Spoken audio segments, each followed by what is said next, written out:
And welcome one, welcome all to the All-American 125 in the 8th round of Bandit Racing League Season 9 here on Full Send Racing Network, sponsored by Evanwall Media, tonight's race sponsor, and kind of a fitting race sponsor because tonight is a very important race in our series, and really for more reasons than just the traditional, Obviously every race of the Bandit Racing League is important, or else we wouldn't be running these races, but tonight we have an appearance from a face that you guys are very familiar with, and you're very familiar with seeing in the booth, and he was the former producer of this series, and of course Evanwall Media's, beneficiary, or I guess the guy who puts it all together, but it is important that we get a chance to show him on track, because tonight it's going to be, a little bit different. Tonight I'll be solo in the broadcast booth for the first time in, quite a while. Usually I'm in the broadcast booth solo in most of my endeavors outside of this series, and just something I've kind of gotten used to, but something that is a little bit different tonight is that the name that we have in the background is, or the name that we have alongside me it's still going to be there, but tonight it is in the driver's seat rather than just as a commentator. So here we go. Evan Wall Media will make his debut tonight, or Evan Wall driving the number 91 truck here, and it's going to be so much fun to watch him tonight. I know that he's told us and told everybody in this series in the last couple weeks. Now, whenever he talks about himself tonight, whenever he talks about his debut in the trucks, he always tries to downplay his achievements and say, he's not going to work all that hard, or he's going to work hard, but it may not pay off as well as he might hope. And, of course, it's unrealistic maybe to expect a win tonight in his debut, as we've seen a couple other guys almost go for. I mean, even Christopher Hamilton last week in his debut was absolutely awesome, and maybe the camera's not super helpful right now. I know Evan's not on track at the moment, but he will be making his debut tonight, so we'll keep an eye on him all the way through. And this race tonight is the Evan Wall Media 125, the All-American 125, I should say, more properly. And, the All-American 125, the All-American race, for those who may not know, and I didn't know prior to tonight, so it's good to always be learning something. But the All-American is a famous late model race that takes place, I believe, yearly and annually, and I know it's one that Evan and his family have a very close relationship with. I know he's been to it several times and for many, many years. So in honor of that race, Evan wanted to sponsor, and in turn we have made the heat format in coordination with the race itself. So the set number of drivers that make it through, or at least as close as we can get with our race format. And here at Nashville Fairgrounds, I know Evan's, I believe he's said many times, his favorite track, and if not, very, very close to the top. So here we go, finally out on track, Evan Wall making his debut in the 91, and we'll see what he can do tonight. I have high hopes for him, and like I said, we'll keep an eye on him all the way through. But more than just Evan, more than just, the series as a whole, we should also talk about Evan Wall Media, because Evan, though many of you may know him as somebody on this channel who produced last season, he was the producer for Season 8 of the Bandit Racing League, and he's done a lot of work with the series for a long time. He still makes our graphics currently, but it is important to note that he has his own endeavors off the track. So for many drivers, including, I believe, Brandon Jackson this season, he does a lot of paint schemes. So he does a lot of paint work for drivers. He'll make all sorts of custom numbers, some custom paint schemes and stuff like that on his own channel. And he's got all sorts of experience with graphical design. And of course, he used to produce this series. So go check out his website. So evanwallmedia.com in the link below in the description.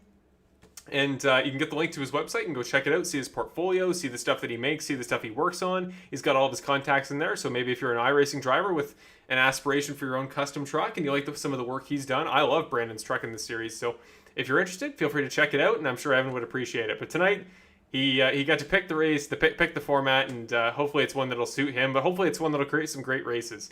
And speaking of great races, as you all know, every week on the broadcast, before we get on info about tonight's racing, we're going to do a quick race recap. So we're going to go back to last week's race at Milwaukee Mile and see if I can not knock my camera off the table. But we'll go back to last week's race at Milwaukee Mile and just figure out what happened in Season 7 of the Bandit Racing League. And spoiler alert, we had kind of a change from the status quo of the last couple weeks. So let's go to your race recap.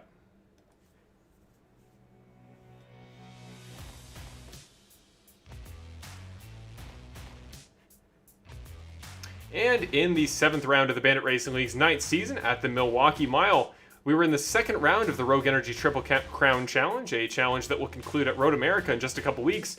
But off the start, it was Aaron Smith II taking the pole for the 2nd time this season, with Nick Nickerson to his outside, Curtis Yancey on row 2, and Michael Ramos in the 27 truck was off to a great start. Not so much off to a great start for Charles Oberg. You see the 02 truck there gets tapped in the back end by Jason Romy in the 08. He gets sent around right in front of traffic, and Bill Harkins in the 11 truck, just nowhere to go, gets collected with him, and that was about all of that for the time being. Not too many cautions early, but plenty more late. Aaron Smith led 18 laps, but eventually it'd be Curtis Yancey who jumped underneath, and we started to see a trend forming where if you got underneath a truck, another truck was going to come with you on the inside. And we saw it once again. Brett Guzik underneath Nick Nickerson. Nickerson had led a considerable portion of the middle of the race. Guzik would take the lead, though, on lap 66. Perennial contender throughout the race, Curtis Yancey, though, getting a bit of a solo spin late in the race. The 51 truck was quick all day, but unfortunately just the tiniest mistake got a little bit in the grass, and that was enough to put his night to an end. But Christopher Hamilton late was kind of the story of the race in the last kind of 20 laps. He was just flying there and making his debut in the series. Somebody Nick Nickerson had recruited, so he was battling with Brett Guzik, just got the second spot there when you saw.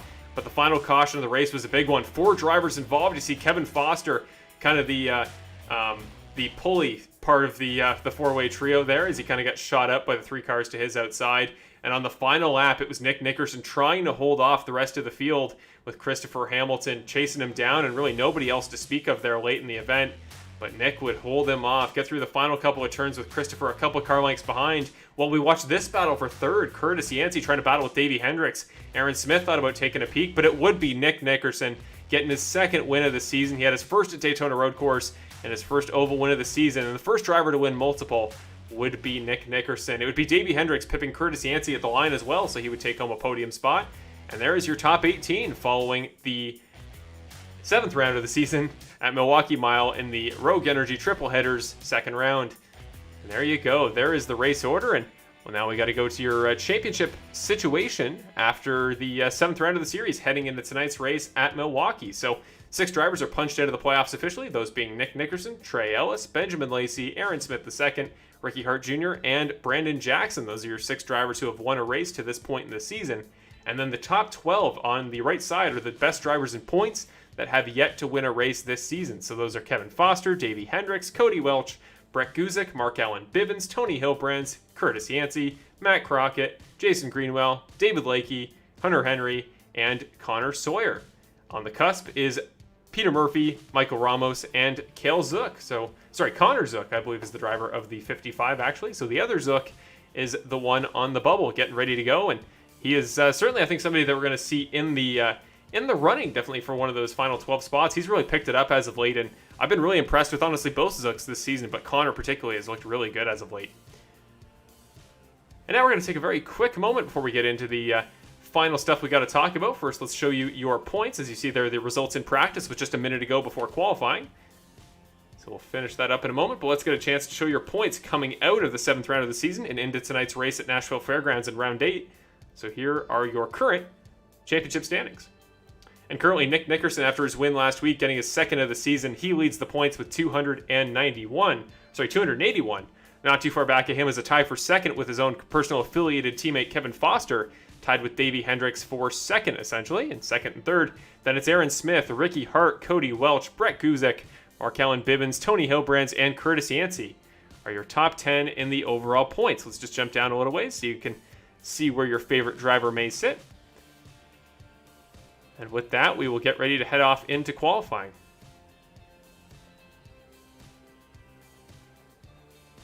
Now, it is important to mention before we go much further, obviously tonight is the All-American 125. I tried to put some fun music there at the beginning. I have, as some of you might know, I'm Canadian. I come from a karting background up here in Canada, so even the oval stuff has never been something that I really grew up with. Not a lot of local races, but I was always a NASCAR fan, so the series was a good fit. But I am Canadian. I'm not actually an American driver, but I totally respect and really want to make it as good as I can and as fun as I can. So one thing we do need to do, not necessarily even from the American lens, this was not what the theme of the race was around, but it is something we feel is important to talk about. We're going to have an in memoriam segment briefly.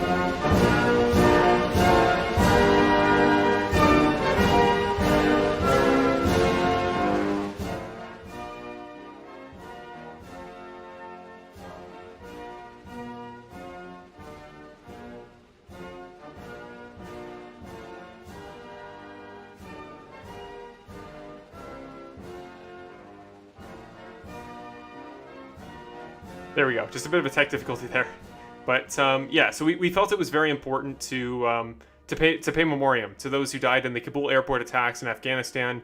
I believe just over a week ago. Obviously, tragic, complete tragedy. Stuff like that. We think is as great as our lives can be. you always know there's that second level, and the people who are working hard to keep not only us over here in the Western world, whether it be Canada or America, but those overseas, and all that they do. And unfortunately, some are able to make it home, but in some cases that is not always the case. So we're just going to leave the anthem on. We're going to go through the 13 that died in the Kabul airport attack, and at the end we'll have a 13 second in honor of the 13. We will have a brief moment of silence before we get into tonight's qualifying festivities.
And with that, we are now ready for tonight's proper festivities. In the 8th round of the Bandit Racing League's 9th season, here at Nashville Fairgrounds for the Evan Wall Media All-American 125. And let's get going. Let's go check out who has already set some times up here on the leaderboard. We are now 3 minutes into qualifying, so may have just barely skipped by it, but you'll get to see who is where and who has run some quick times early in qualifying. And there we go. Benny Hogan is the name at the top of the timing tower right now. Brandon Jackson currently on track, so we'll quickly jump to him and see what's going on for the driver of the number 99. But Benny Hogan right now, what a lap for him.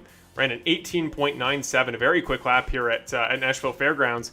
We'll go to the track preview in a moment if we have some time. And yeah, just great time for him. Benny Hogan making his return to the series. It's been quite a while, actually, since we've seen him running a race truck here. But yeah, looking good so far. And he's been quick in qualifying in the past, and particularly at the short tracks, he's always looked really good. So good to see he's back in flying colors, and let's see what he can do tonight. Maybe giving us our 7th different winner of the season. Of course, as I mentioned in the race recap, the thing that was a little bit different about our race at Milwaukee Mile is he had a repeat winner. It was Nick Nickerson picking up his 2nd win of the season, so the streak of first-time winners of 6 races was now over.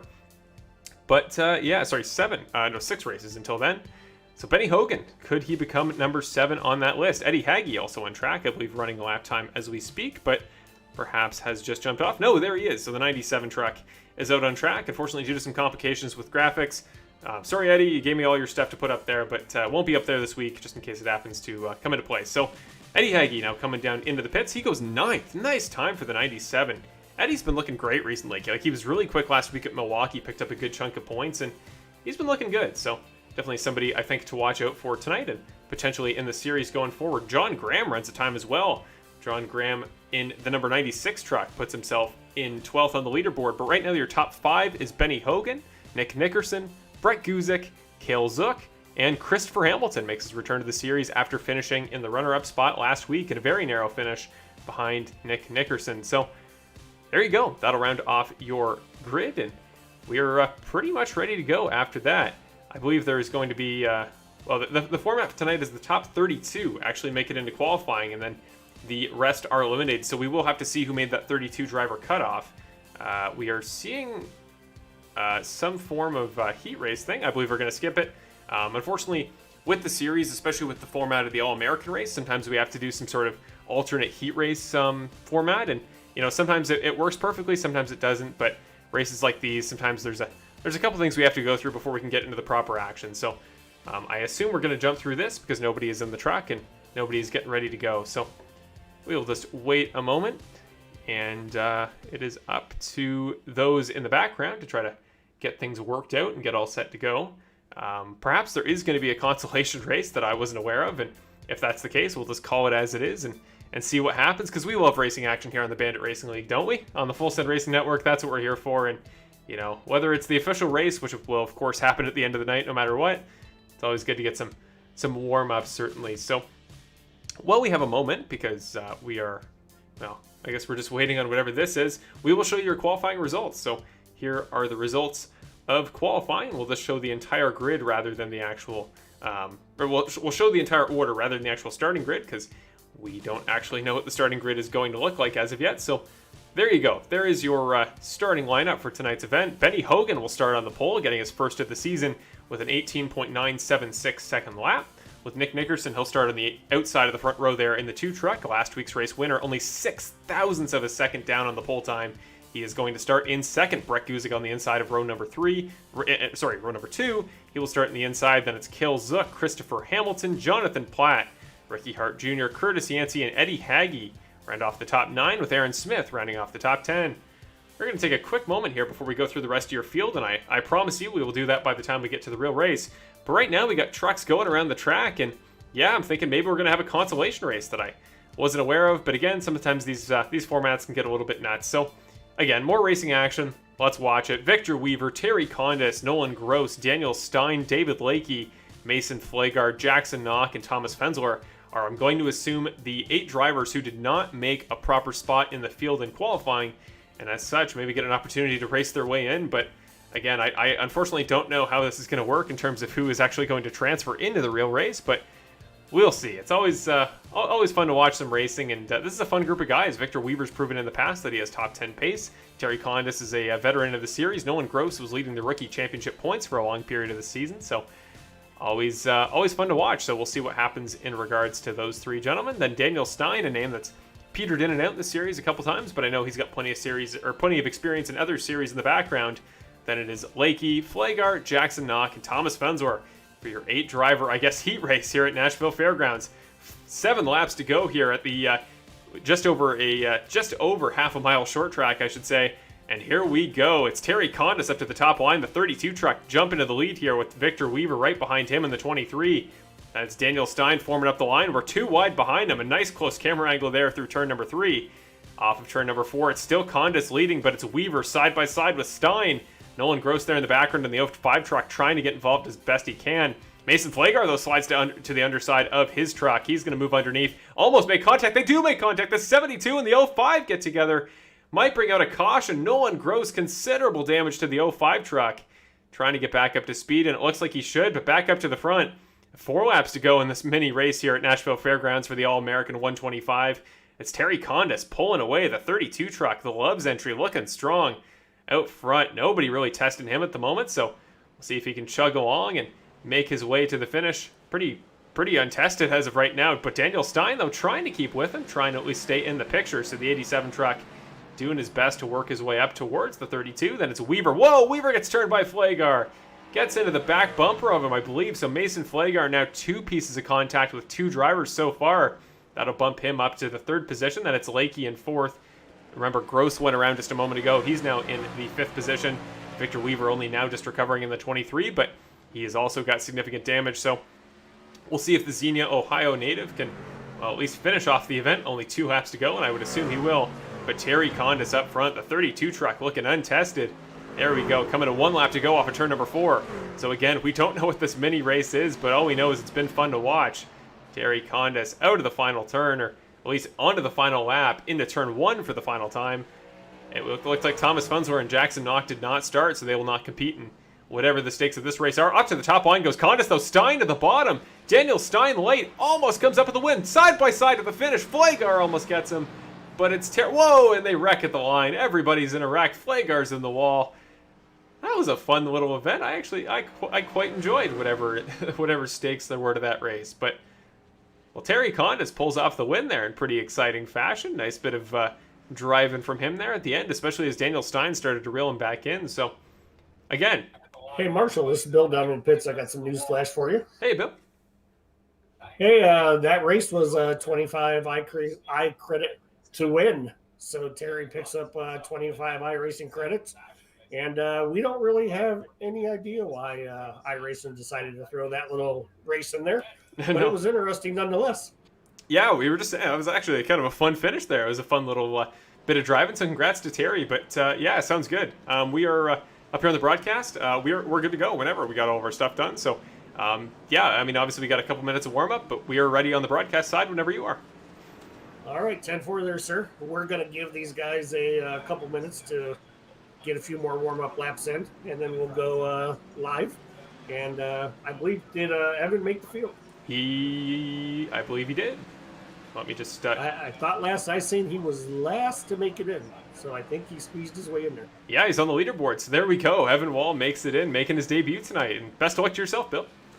There you go, man. We'll catch you later. Awesome. Thank you. And there you go. We are now ready to go for tonight's event. And yeah, some kind of a peek behind the curtain there. Kind of a mini little race just to, wet the palate for the rest of the night to come. And what a fun little one that was. 7 laps as opposed to the 125 of the proper race in just a moment here in the All-American 125. But it's always good to get a little bit of practice. So before we go to the proper results for qualifying, so we get to see your proper race grid. We're just going to let these guys mess around in the background, and everybody's leaving pit road for a couple of warm-up laps. But we're quickly going to go over the track preview here at Nashville Fairgrounds. And normally we'd have Evan Wall doing this part, but again, he is in the truck making his debut tonight. So we will unfortunately be sans Evan for this portion of the broadcast, but I'm always happy to do it. So opened in 1960, the Nashville Fairgrounds was one of NASCAR's grassroots tracks coming up through the ranks. When NASCAR was really trying to gain legitimacy, it was Nashville Fairgrounds that was kind of a staple of the championship for quite a long time. So Nashville was one that I know is near and dear to the hearts of many, certainly in the NASCAR community. It was taken off the schedule a number of years back, but thanks to some efforts from a number of drivers, including Dale Earnhardt Jr., it's kind of worked its way back into public consciousness. And I know there have been talks for a little bit of it potentially finding its way onto some sort of schedule and maybe doing a full refurbishment ready for NASCAR trucks or, well, any of the NASCAR Major 3 Series, but we will see about that in the future. But it is the oldest continually operating track in the United States. So that's kind of a fun fact for you there if you want to know its grassroots. And from the olden days, well, there you go. Look no further than that piece of information. It is, of course, a short track, just sitting just barely under 0.6 tenths of a mile.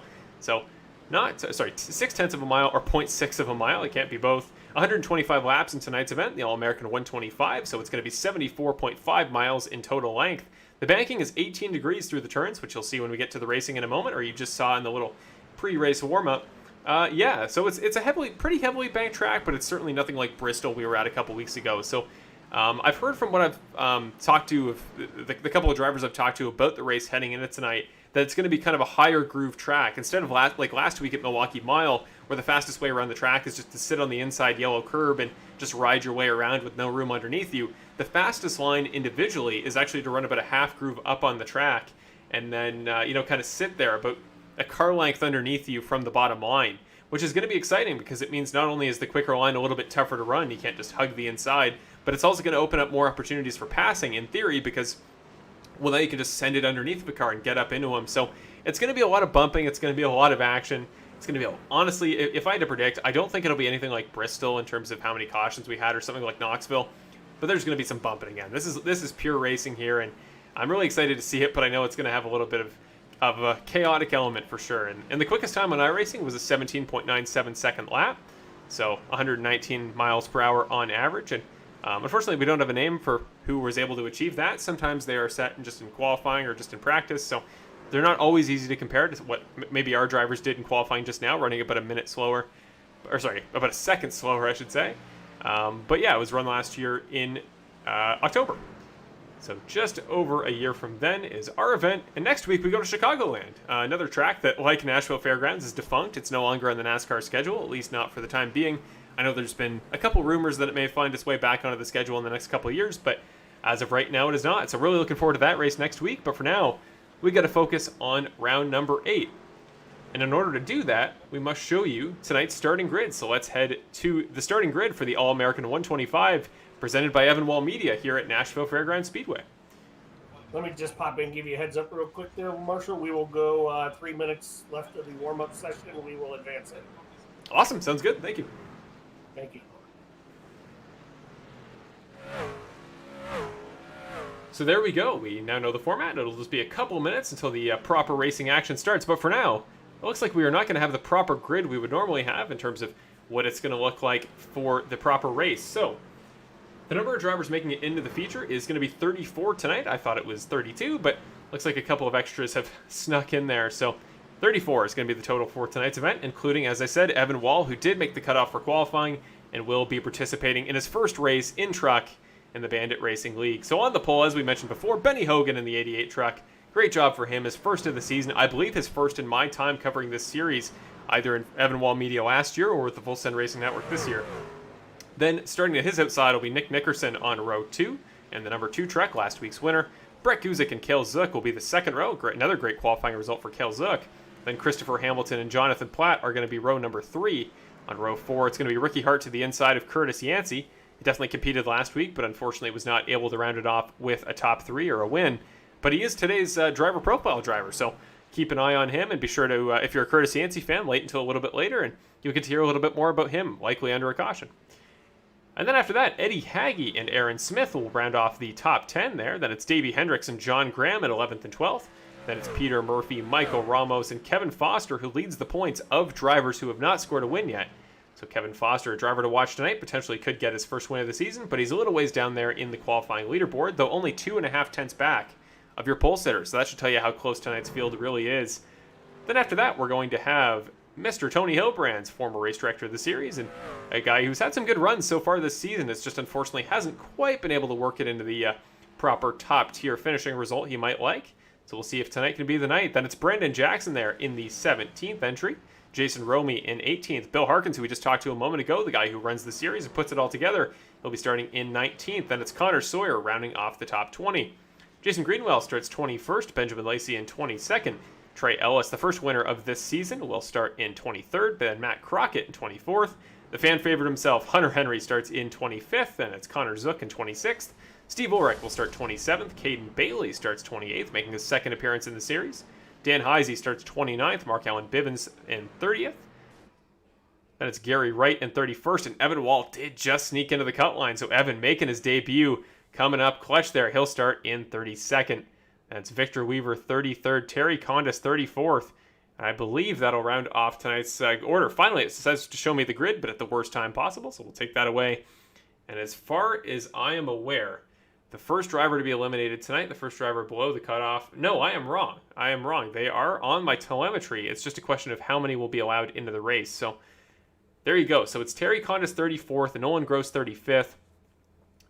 Daniel Stein, David Lakey. Okay, so I'm comfortable to say, based on the format, that any driver that just appeared in that little mini race you saw, unfortunately, will not make it into the proper feature tonight. So Victor Weaver, Terry Condis, Nolan Gross, Daniel Stein, David Lakey, Jackson Knock, and Mason Flagar will not be participating in tonight's official festivities. So unfortunate for those guys. Flagar and Knock, who didn't run a time for whatever reason, but it's unfortunate to see. But unfortunately, got to go on with the show. And well, now we got 32 great drivers here in tonight's All-American 125. The field capped off by, I know I've said it a bunch of times, but it is exciting for those of you that have watched for a while. Evan Wall finally on the track, and we'll be keeping an eye on that 91 all the way through. But we're ready to go. Finally, we're actually ahead of schedule for once. Normally, pre-race, we're kind of scrambling for time and trying to make our way through what is usually lots of chaos, but chaos usually makes fun.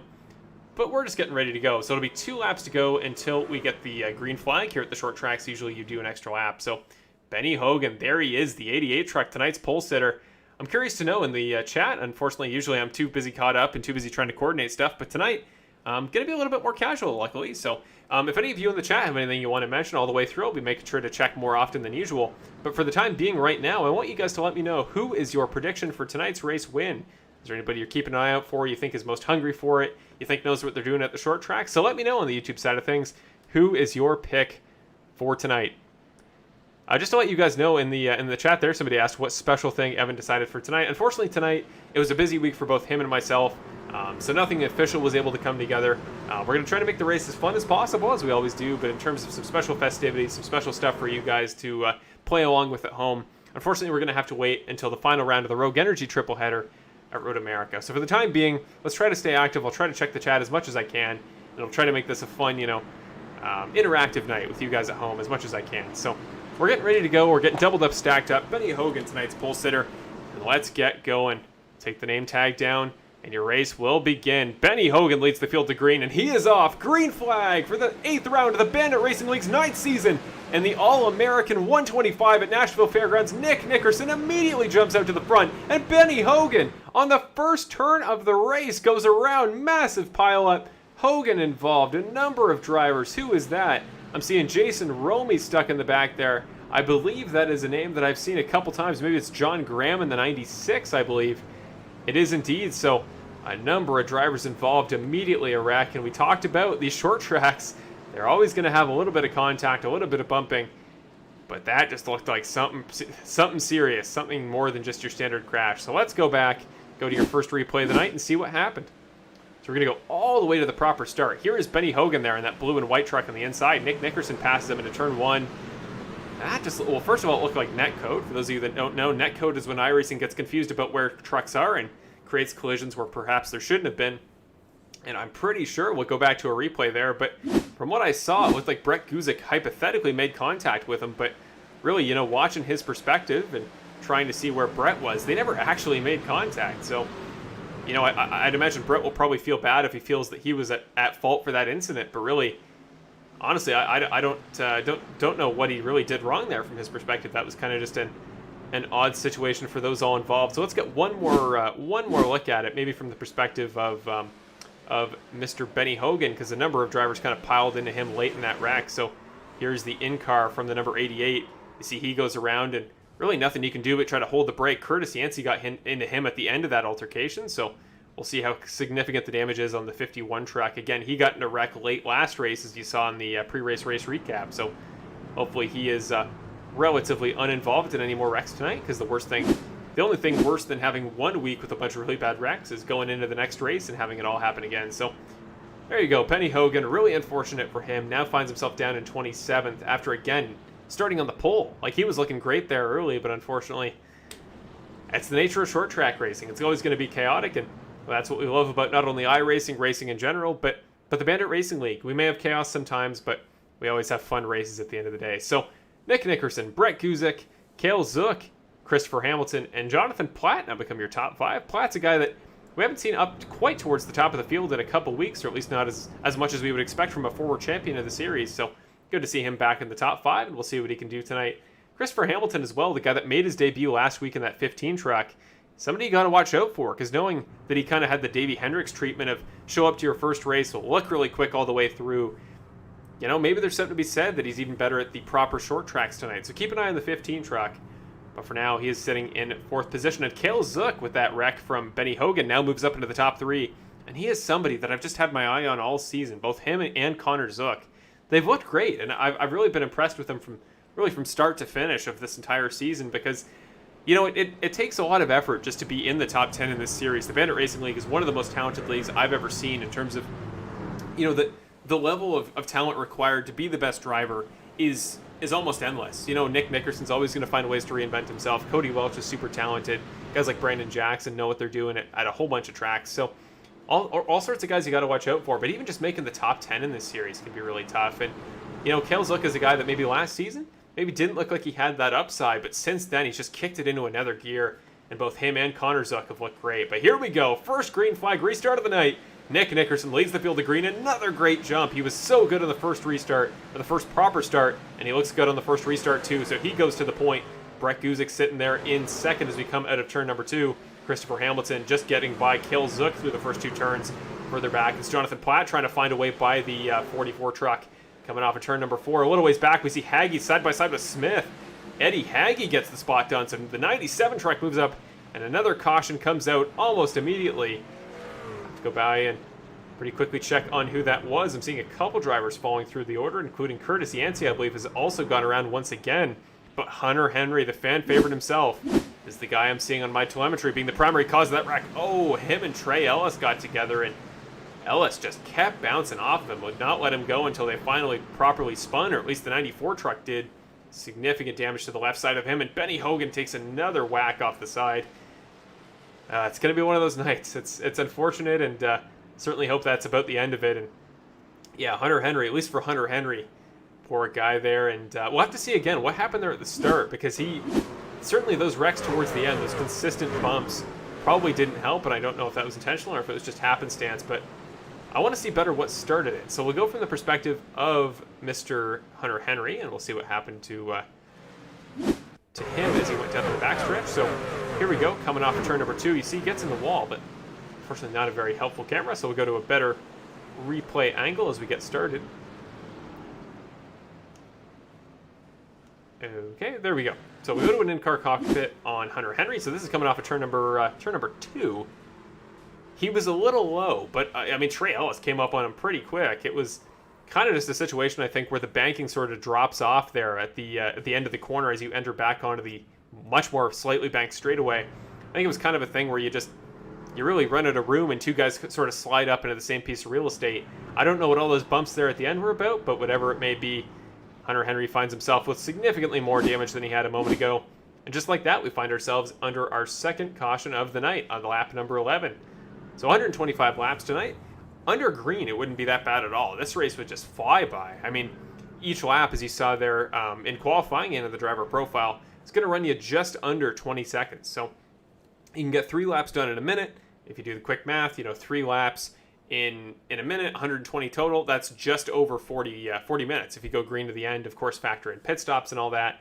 So on paper, it shouldn't be a very long race, and we'll see if that is the case as we go forward.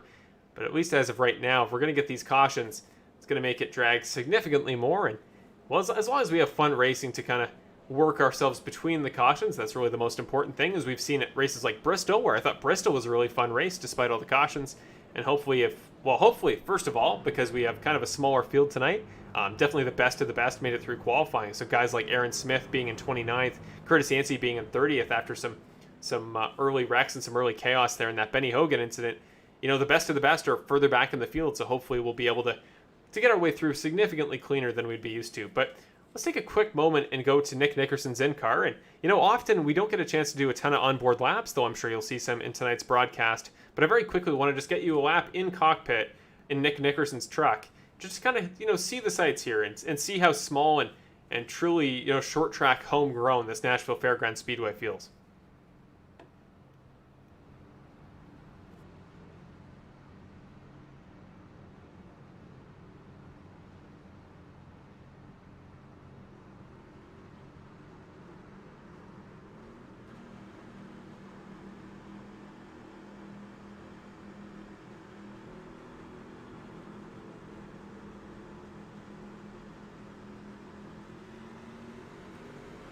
And that'll end that, because now we got to go back to your green flag racing action. Green flag for the second restart here in the All-American 125 at Nashville Fairgrounds. Another good jump for Nickerson, but Guzik not too far behind. Look at him getting the jump. Christopher Hamilton tried to go with him, tried to give him a bit of a challenge there through 1 and 2. And before we can even really get a chance to settle in here, the third caution of the night comes out. And this time we'll see who it involves. It was Hunter Henry involved in that last wreck, and in the first it was Benny Hogan primarily. I'm seeing right here a couple names from that last incident, but we got to go check who has been involved in our third caution of the night. And it's looking like a one-car incident. I'm seeing Dan Heisey, the only truck involved. So let's go back and see what happened to the 87 truck. So I'm seeing, from what I can tell, 86 truck, first of all, to clarify. But wow, what in the world happened there? So let's go back and we'll get a proper replay there. Let's just fix some stuff up in the background. And here we go. So Dan Heisey, what happened to the 86 truck? So this is, I don't even know, we're just restarting at this point. So this is coming through turn 4 before the green's even flown. Just gets turned, I think, off the front nose of Evan Wall. Unfortunately, Evan Wall just making a little bit of contact there. I kind of want to go to a blimp camera just to confirm before I make that a fairly consistent statement. I kind of saw a little bit of contact there, but again, just similar to the first incident, sometimes it can just be a little bit of net code. It wasn't even. So let's go back and just confirm. Yeah, I don't even think contact was made there. I think for whatever reason, Heisey just kind of got loose, and you'll see it here. So just look at the 86 truck there, the orange truck there, and the 80. what in the world happened? Let's go back to the in-truck perspective on the 86 very quickly, because again, now my theory is that I'm gonna guess it was a missed shift. Like he didn't properly get the shifter paddle, hit in time, and he found himself looking backwards pretty quickly. So let's see here. So keep an eye on the tachometer there on the middle of his dash. Yeah, I don't know if he went down a gear. You can see it right on the tachometer. So one more time, let's get a quick replay for you there. So you see he's sitting low in the revs. He's probably in second gear if I had to guess. So sitting low in the revs in second, and there goes the needle. Looks like a downshift into first. I don't know why it happened, or I don't think it was intentional, but it is usually harder to accidentally downshift than it is to accidentally upshift, at least when you're getting back on the power on a restart. So one more perspective. Again, we don't have kind of a co-commentator here, so I got to work my way through it and give you some context all the way through. But I do want to make sure that Evan Wall wasn't involved in that, because he did come in right as he was starting to spin. So I'm wondering if he made a little bit of contact with the front nose. Oh, definitely did.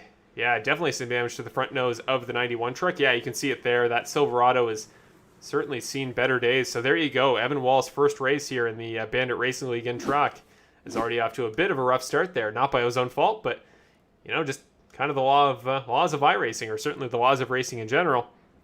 Sometimes you just get caught in stuff, and now is a test of his will and his adversity, and we'll see how he can bounce back and recover from it going forward. But here we go. Doubled up, stacked up once again. Getting ready for Nick Nickerson to take the field to green here with Brett Guzik right behind him. Christopher Hamilton and Jonathan Platt making up row 2. Cale Zook has dropped back to 5th with Ricky Hart to his outside. And here we go. Third restart of the race. 4th green flag overall. And yeah, really hoping that this is the start of a good green flag stint. We can see some considerable racing without too much chaos. But here we go. Green flag coming off of turn number 4. Nick Nickerson brings the field to green with Brett Guzik, who he battled with last week at Milwaukee. He's going to try to jump up, but can't quite clear him in time, so Nick will lead the field through 1 and 2. Off of turn number 2, it's side-by-side Jonathan Platt and Christopher Hamilton. Platt will get the better of that exchange for the time being as we head down into turn number 3, but Hamilton, Hart looks underneath, or looks up top, 64 truck, look out, goes around the top side, Ricky Hart Jr., what a drive, what a lap from the former defending series champion, and as he goes through turns number 1 and 2, now he's starting to track down Platt. Further back, though, it's Davey Hendricks, I think, making the move on the outside of Cale Zook as we head down to turn number 3. So Davey Hendricks now up to 6th, looking for the top 5 if he can get by last week's runner-up, Christopher Hamilton, where Haggy and Cale Zook are running side-by-side just behind. Zook will still hold off Haggy for the time being. But that 97 truck is coming up in a hurry. A little bit of contact, but I think they're safe for the time being. This one camera angle really brutal here as we head by the pit box, but there we go. Down to the bottom goes Zook, and I believe he should have gotten by. But no, we're still side by side, and the caution comes out. Got to go live, and Hunter Henry once again looks to be the cause of this wreck, or at least he was the truck that brought out the caution. So let's go see the 94 truck and see what happened to him. So this is coming through turns number 1 and 2. Top side there is Aaron Smith. There is Curtis Yancey, and yeah, just understeered, got high, maybe a little bit of contact with Curtis Yancey, but certainly wouldn't have helped that that truck was, like, you see how banged up it is there. That 94 has seen better days. So let's, again, maybe go to the chopper camera, because that's often a good one when it comes to determining distances.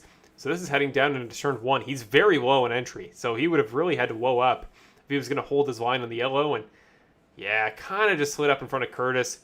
Maybe could have been a little bit more hesitant on behalf of the 51 truck. But again, I can't super blame him for that one, because he was significantly off the pace. It was a bold move in terms of the apex strategy for Hunter Henry, and unfortunately that time it just didn't pay off, and now we find ourselves under our 4th caution of the night. We're now 1/5 of the way through tonight's All-American 125 presented by Evan Wall Media, and before too long we should probably get to your driver profile for tonight. So Curtis Yancey was tonight's driver profile, somebody that he's been in the series for, I believe, coming on 2 years now. He's somebody that I knew as soon as last season, as soon as I joined the series. And he definitely had his incidents last season. You know, he was involved with a number of drivers. There was all sorts of stuff going on. It was a very tense series at times last year, and it resulted in a suspension towards the end of the season. But I really think he's always been a good driver all the way through. He's always had talent. And this year he's kind of changed his mindset, his approach, and he started helping out with the series behind the scenes. So I sat down with him earlier today to kind of ask about that, see what his mindset was towards racing, and hear a little bit more about who he wanted to be as a driver and what his life was like behind the scenes.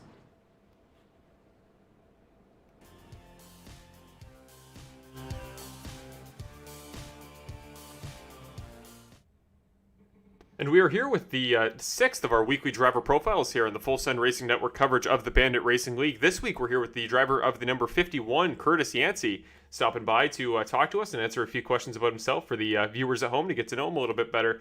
And first of all, Curtis, we talk a lot about the on-track product and your interest when it comes to racing, but when it comes to off-track, what are your sort of interests and your sort of endeavors you take in outside of the racing world?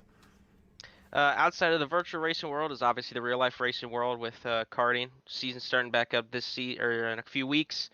Hoping to rebound strong after last season when we finished 7th in the points, but we were involved in a pretty decent wreck then. But other than real life racing, one of my main other hobbies is law enforcement. Can't really call that a hobby, more of a job, but I've been with my local sheriff's office for 3 years as a police explorer, which is essentially a non-paid intern that you're not above the 18. But currently going to college for criminal justice and law enforcement, hoping to become a cop here in the next few years.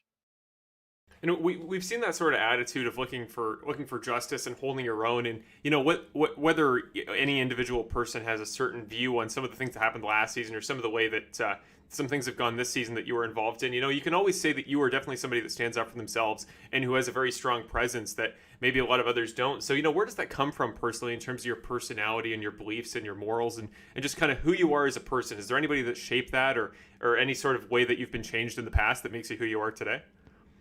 Yeah, definitely. I'd have to equate that all to my dad. He was a cop for 22 years with my local sheriff's office and taught me to stand up for myself. There's the sheep, then there's the wolves, and then there's the sheepdogs, and I like to think of myself in there with the sheepdogs.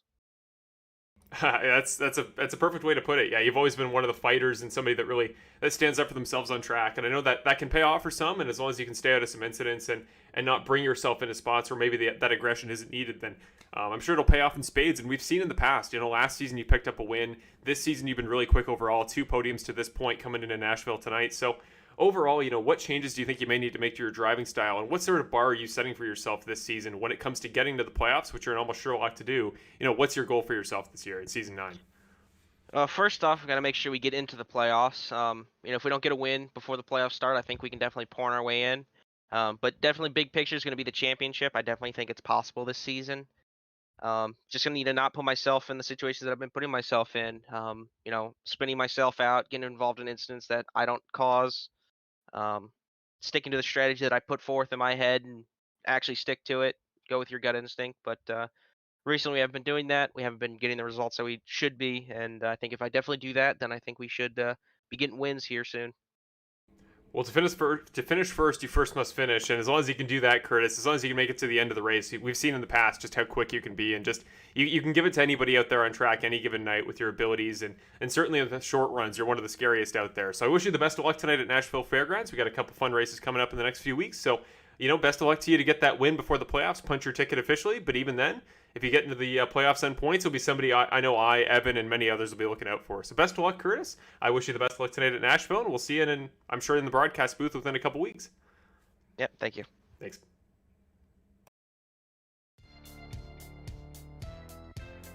And we're back properly on the Bandit Racing League coverage from the Full Send Racing Network here at Nashville Fairgrounds. And there was the wreck you just saw in the background if you were watching the racing footage. Trey Ellis was sent around there, and we'll go to a quick replay just to get a proper view of what happened. But there's the Ford truck coming through turns number 1 and 2. There's Bivens, Connor Zook there, and another situation almost identical to the Hunter Henry Curtis Yancey thing from a moment ago. Just slid up from the bottom line in front of a faster truck in the proper groove, and you find yourself backwards pretty quick. I can't necessarily blame the 55 of Connor Zook for that incident. It's just kind of the nature of how this track is going to be tonight. Running multiple lanes at multiple different speeds. If you're in the lane in the slower speed and you're on the inside line, if you're going to slide up, you got to hope the guy in behind is going to check up. And honestly, some guys might not feel the need to. If you're going to slide up in front of me going much slower, getting in front of the proper racing line, that's your choice. And it's, in the case of a couple incidents now, your mistake. So Trey Ellis, and again, just finds himself the victim of what is going to become a common theme tonight, I'd imagine. And I certainly hope it doesn't end the night of too many guys' races. But as you can see up front, as is almost always the case in this series, the guys in the top 10 appear to be battling comfortably without having too much trouble there. So you got to think there's a fine balance to be struck between, okay, I'm going to slide up a little bit and give the guy up top a little bit of little bit of a shove, kind of take some of his room away a little bit, and just probably causing a wreck. And just kind of how it goes sometimes in this series. And hopefully Trey Ellis can continue, and hopefully he can get a quick repair and come back out, as well as Connor Zook. But here we go. The fifth restart of the night, I should say. 6th third overall, and Nick Nickerson goes to the point, but Jonathan Platt's going with him. Platt goes by Guzik, and now he's looking underneath Nickerson. What a start for the 43 truck, and we are single file 3 back as we come to turn number 3. Side by side again, Platt to the bottom, Guzik up top. Platt trying to look underneath Nickerson. No success as of right now as we head down into turn number 1 for the start of lap number 35. Nickerson, I believe, has led every lap of this race, but we're back to this battle. Brett Guzik to the bottom, tries the crossover move on Platt, gets it to go, but again, that top line is a little bit quicker, so can Platt find some speed off the corner to get the pass done down to turn number 1. Brett Guzik almost clears him off turn number 2, or off turn number 4, I should say, now to turn number 1. Still side by side again. These guys, 2 great drivers in the series, and they're giving each other all the room they need to thrive. Brett Guzik gets by, and Platt's going to look underneath again. Great racing here at Nashville Fairgrounds. Almost gets to the back bumper, does Platt, but Guzik holds on for now. Davey Hendricks further back has moved up to 4th. Then it's Christopher Hamilton side by side with Eddie Hagee. They're battling for 6th. Hagee looking for the away into the top 5 period, but Brett Guzik is now cleared. Platt almost goes around. Davey Hendricks is making up time. He's got to watch out for the 21 M&M's entry, and I'm seeing some chaos further back, so keep an eye on a caution. And there it is, caution number 6. But a really fun period of a couple laps of racing there. Some, risky moves there from Jonathan Platt, to be frank, but they all paid off. Him and Brett Guzik were being masterful at giving each other space, and respect is what we like to see in this series, and there was plenty of it there. Nickerson still looked comfortable, and Davey Hendricks found his way into the top 4, and Ricky Hart into the top 5. But now we got to go to your caution replay, and it is Peter Murphy that is the primary driver involved. There's the 38 truck of Peter Murphy, the white, purple, and black entry up there in the top line. Brandon Jackson just kind of slid up into him. I don't, again, sometimes there's kind of a gray area of, okay, who would we put that on, and who maybe could have done something a little bit different there, and we don't always like to put blame, but in that case, I'm going to need to go to a different camera angle, because Brandon Jackson, one of the best guys in the series, one of the most tenured veterans, and seems very uncharacteristic of him, so yeah, so let's back up a little bit, because it's important to keep in mind the context of the lines here tonight, because just because a guy moves up into somebody else, we're at a track that is flat like Martinsville, yeah, you just flat out dumped him, but the track does kind of empty you off into the top line, both drivers in this case, so kind of a little bit of a miscommunication there from both guys. I typically I'm going to put that a little bit more on the guy in behind as kind of a miscalculation. Peter Murphy didn't turn down on him.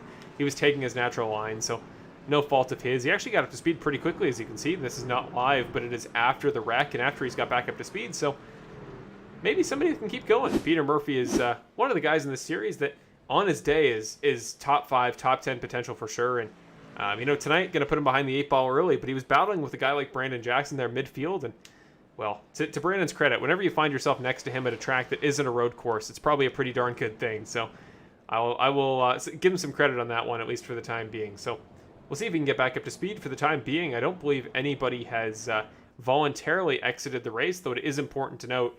Unfortunately, I do have to mention it, and it really sucks. Connor Sawyer has been accidentally kicked from the session. I don't understand what necessarily happened. I know sometimes admin things like that can just slip up and go wrong. But he was accidentally kicked from the session by the admins, and it wasn't an intentional thing. It was just kind of how the cookies crumbled, unfortunately. And I just feel really bad for Connor. He's had some great races in the past. I know he's trying to make the playoffs. He's really going for a way into the top 16, and then hopefully, for his sake, on from there, find a way into the top 8 maybe, or have a really good playoffs for himself. So unfortunately, that's not going to help. But he's really good at the road courses. He's an underrated road course driver, and there's still plenty of races left in the regular season. So I have faith that he'll make it up, but again, really feeling bad for him, man. Connor Sawyer, if you're watching, really sorry about that, man. But very quickly, we should mention, speaking of the schedule, having plenty of races left in the regular season, here is the schedule going into the rest of the season. So tonight, we're at the Nashville Fairgrounds Speedway. I believe this is now halfway exactly through the regular season, so there we go. We are making our way through there. Next week, though, we go to Chicagoland, as I mentioned, at a defunct track, no longer on the schedule, so kind of a 1-2 punch there. Then it's Michigan, Road America for the final round of the Rogue Energy triple header. Then it's Texas Legacy, Las Vegas, Phoenix, and Auto Club will round off the regular season schedule. Well, let's get doubled up, stacked up, ready to go. Once again, it's Nickerson and Guzik back in the top 2 spots, but keep an eye on Platt and Hendricks. Green flag for the 6th restart overall and the 7th start of the race. Nickerson rocketing down to turn number 1, comfortably ahead of both drivers behind, but the battle is starting up again. Brett Guzik on the top, Jonathan Platt on the bottom, almost contact, but Platt doing a good job to keep off of him at the cost of a little bit of speed. And now Hendricks might take a look here as the 43 truck considerably off the pace, but we're side by side further back. Hagee and Hart side by side, Hamilton side by side with Hilbrands. All sorts of chaos here, and oh man, we're seeing some fun battles here at Fairgrounds tonight. So it's Hagee getting by Hart. Hilbrands is going to have to slot in, almost making contact with Ricky Hart Jr. Christopher Hamilton has fallen back to the 8th position. Right behind him, I believe it is the 44 of Cale Zook. We're continuing to battle as we go, but now everybody's starting to form up a little bit more single file. Up ahead, it's Nickerson, Guzik, and Platt still comfortably making up the top 3. But a little ways further back, we're seeing a bit of a shuffle in terms of spots. You see Bill Harkins in the background there, side by side with Connor Zook, running a new paint scheme, and looking good there in the number, sorry, not a new paint scheme, that's Caden Bailey there in the 60 truck, so he clears him. Now side by side is Harkins and Zook. Up front, it's Bivens going on the outside of Jason Greenwell, who was off the pace. Now it's Greenwell side by side with Yancey battling for, I believe that is effectively the 16th spot. And a little ways further up, we're seeing some more variety as well. Christopher Hamilton just losing the spot to Hilbrands, but the caution does come out. So before we can get too embroiled into the battles further back in the field, we have yet another caution, and this is one of those mystery cautions, because currently I have no driver showing up in my telemetry as being at fault or being the driver involved in this wreck primarily. So, yeah, I don't know what to tell you. We'll have to look back a little ways. We can do some sleuthing, because well, that's something I actually enjoy doing quite a lot in this program, is trying to find incidents where maybe they aren't extremely obvious. It can be a little bit annoying and a little bit tedious, but we will keep an eye on it nonetheless. So Ricky Hart Jr., I'm seeing, is currently not on track, so we'll keep an eye on him. When do we get to the caution? We're now under caution here. Yeah, you can see him blowing up. So he was not involved. Benny Hogan is off track. So perhaps it was him. Jason Greenwell as well. No, he was fine.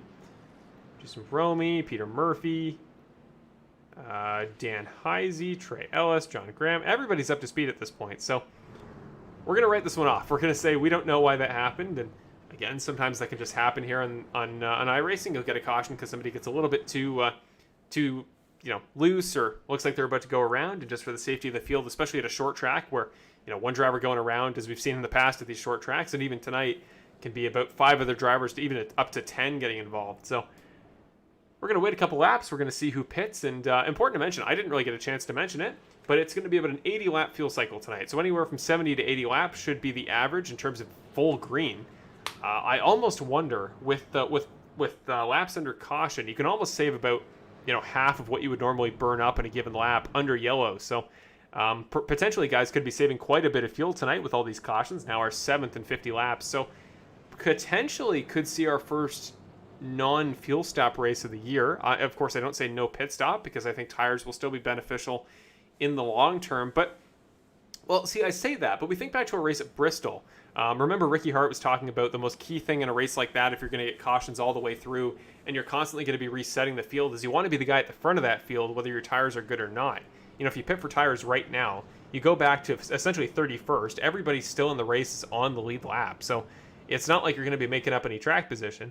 And then you find yourself at the back, and sure, you've got newer tires. But if we just keep going caution, caution, caution, caution to the end, and the guys up front don't pit, do you really foresee yourself passing 30 guys in the span of an entire race under green? I mean, cautions are going to help. Avoiding wrecks is certainly going to be an assistance, but there is now some chaos. The timing tower has now gone a little bit wonky, and it's back. So I'm wondering if this is a manual caution called by the admins, because that would make a little bit more sense as to why there's all this confusion. But the lights in the pace car are off, so one more lap to go before the 7th caution restart of the day.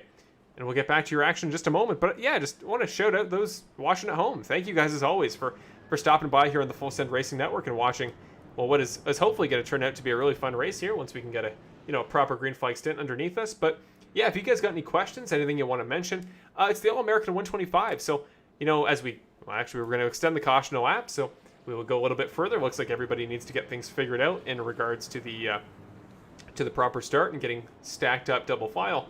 But yeah, maybe share around. Where are you guys from in the States? Again, I'm Canadian, so I don't personally have a home in America, and I've certainly visited plenty of times, but I don't have a long-term experience living there. But if some of you guys at home, if you guys can recommend some places maybe to go to that are a little bit off the beaten path. I've been to the Floridas. I've never been to California, but I'm sure I'll end up there one day.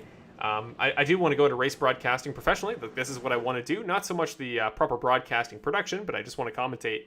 That's the kind of my passion, the thing I want to do. So I'm sure I'll end up in like Indianapolis one day if that is what I aspire to do. But anything else? Does anybody else have any places maybe to try? Maybe their hometown, maybe some places near them. So just talk about America. I know that Americans have a lot of respect for the country. Typically, they have a lot of pride, and I've always respected that. I personally, this is getting very specific, but I've been somebody that's always found national pride a little bit weird. I like to feel like I am, as an individual, doing something for my country rather than taking pride in where I'm from. But yeah, if you got anything you want to mention or anywhere you can recommend, just talk amongst yourself. Talk to me. I'll be reading this all the way through, and just some stuff about the country that you guys love, that has so much variety, so many states, so many different personalities, so many cultures within one, and just talk about some places you like. It's the All-American 125, and in addition to the in memoriam we did earlier, the honoring we did of those that died in the Kabul airport attacks.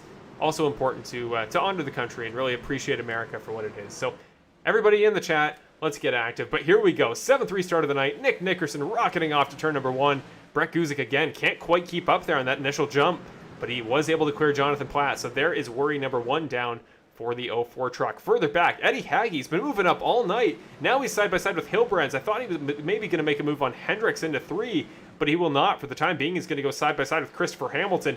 They are side by side off of turn number 4. There goes the 15 truck, but Haggie's sticking in there, trying to make it work. Watching Hendricks go side by side with Hilbrands up front. Hilbrands going to have to back off a little bit, not to make contact with the 21. So it's Hendricks back to the point in that battle. He'll move up to 4th. Further up front, Platt is starting to track down Guzik. He's taking a look at the back end of the 04, but for the time being, can't quite make things work. Going to jump back a little bit. Brandon Jackson has moved his way up into the top 10. He's sitting right behind Kale Zook, and it's Michael Ramos up ahead, trying to find a way by Eddie Haggie. And a yellow flag comes out. Once again, number 8 on the night. Trey Ellis involved, Gary Wright involved. Those are the 2 principal drivers I'm noticing. Jason Greenwell, Jason Romy, Aaron Smith, Gary Wright. This is going on as we speak. What has happened? It's Greenwell in the wall, the 83 truck, getting a big taste of that inside concrete here at Nashville Fairgrounds. Mount Vernon, Indiana native finds himself bringing out the 8th caution of the night. So let's go back to the replay and see what kicked off all that chaos.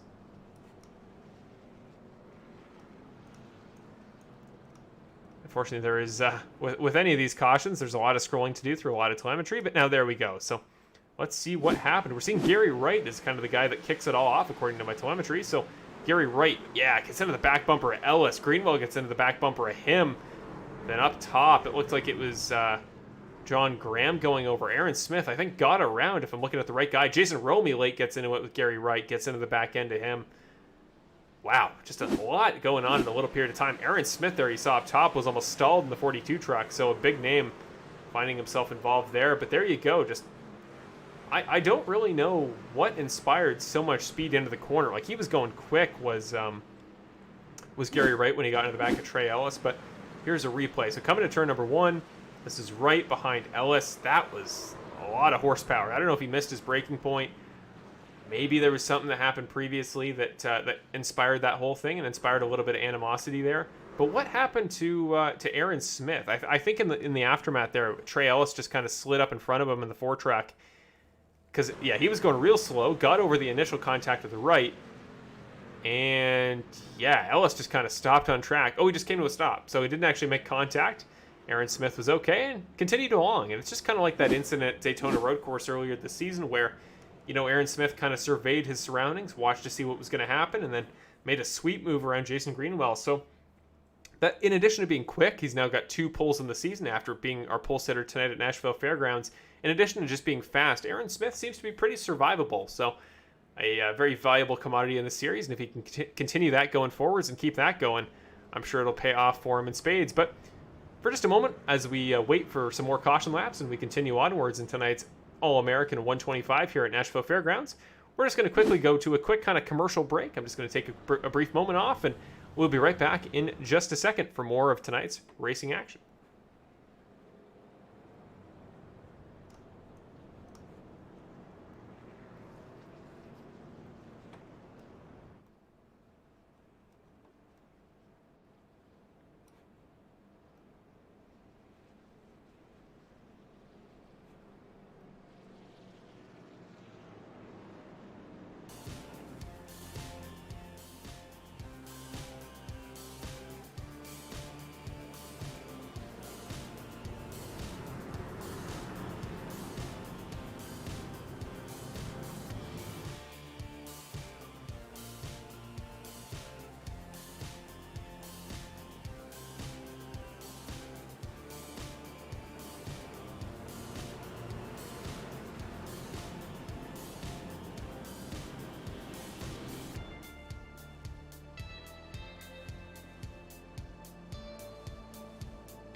And we are back here after a brief commercial break on the Bandit Racing League Season 9 coverage from the Full Send Racing Network. And we're going right to the green. 8th restart of the night. 9th green flag overall. Nick Nickerson leads the field to green at Nashville Fairgrounds. And right behind, it's Platt and Guzik back again. What would we do without these two gents? The 04 and the 43 truck side by side off of turn number 2. They are still going at it. Platt's going to slide in for third. So there is the end of that initial skirmish. But Tony Hilbrand's now trying to find his way into the podium spots. Remember, I said he's been having a great season, but doesn't quite have that top result to show for it. This might be it. So keep an eye on the 92 truck. Christopher Hamilton right behind. A great battle further back I'm seeing between Aaron Smith and a number of drivers. Peter Murphy on the bottom, hooked up alongside the 64 of Ricky Hart, and then it's Bivens and Smith teaming up on the top line. Down to turn number 3, Smith over top of Hart. Now you might try to get Bivens. There's Kevin Foster, your points leader of those not locked into the championship right now. He's looking for a good position tonight to kind of almost guarantee himself a spot in the playoffs early in the regular season.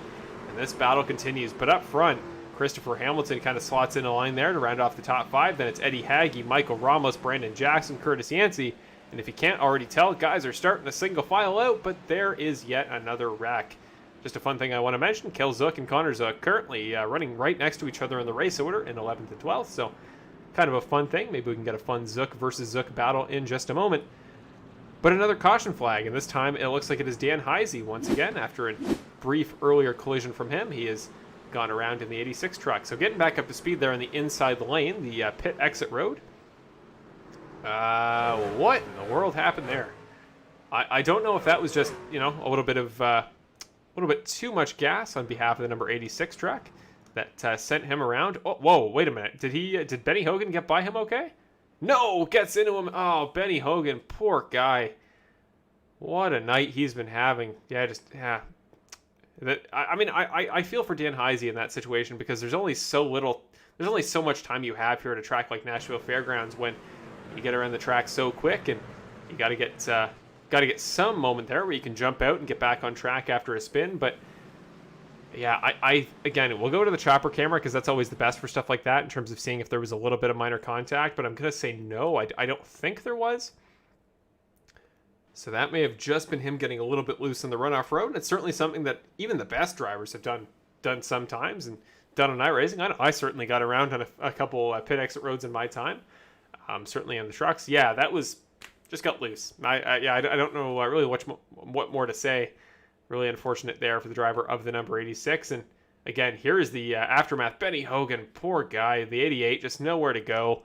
Finds that gap that he thought he may have had to squeeze by. Finds it closing very quickly. And just like that, he finds himself in the outside wall with the truck in front of him. So Benny Hogan, already not a great night for him. Again, not by any fault of his own. He did what he had to do in qualifying. But because of a few outside forces, he now finds himself sitting all the way down in 27th.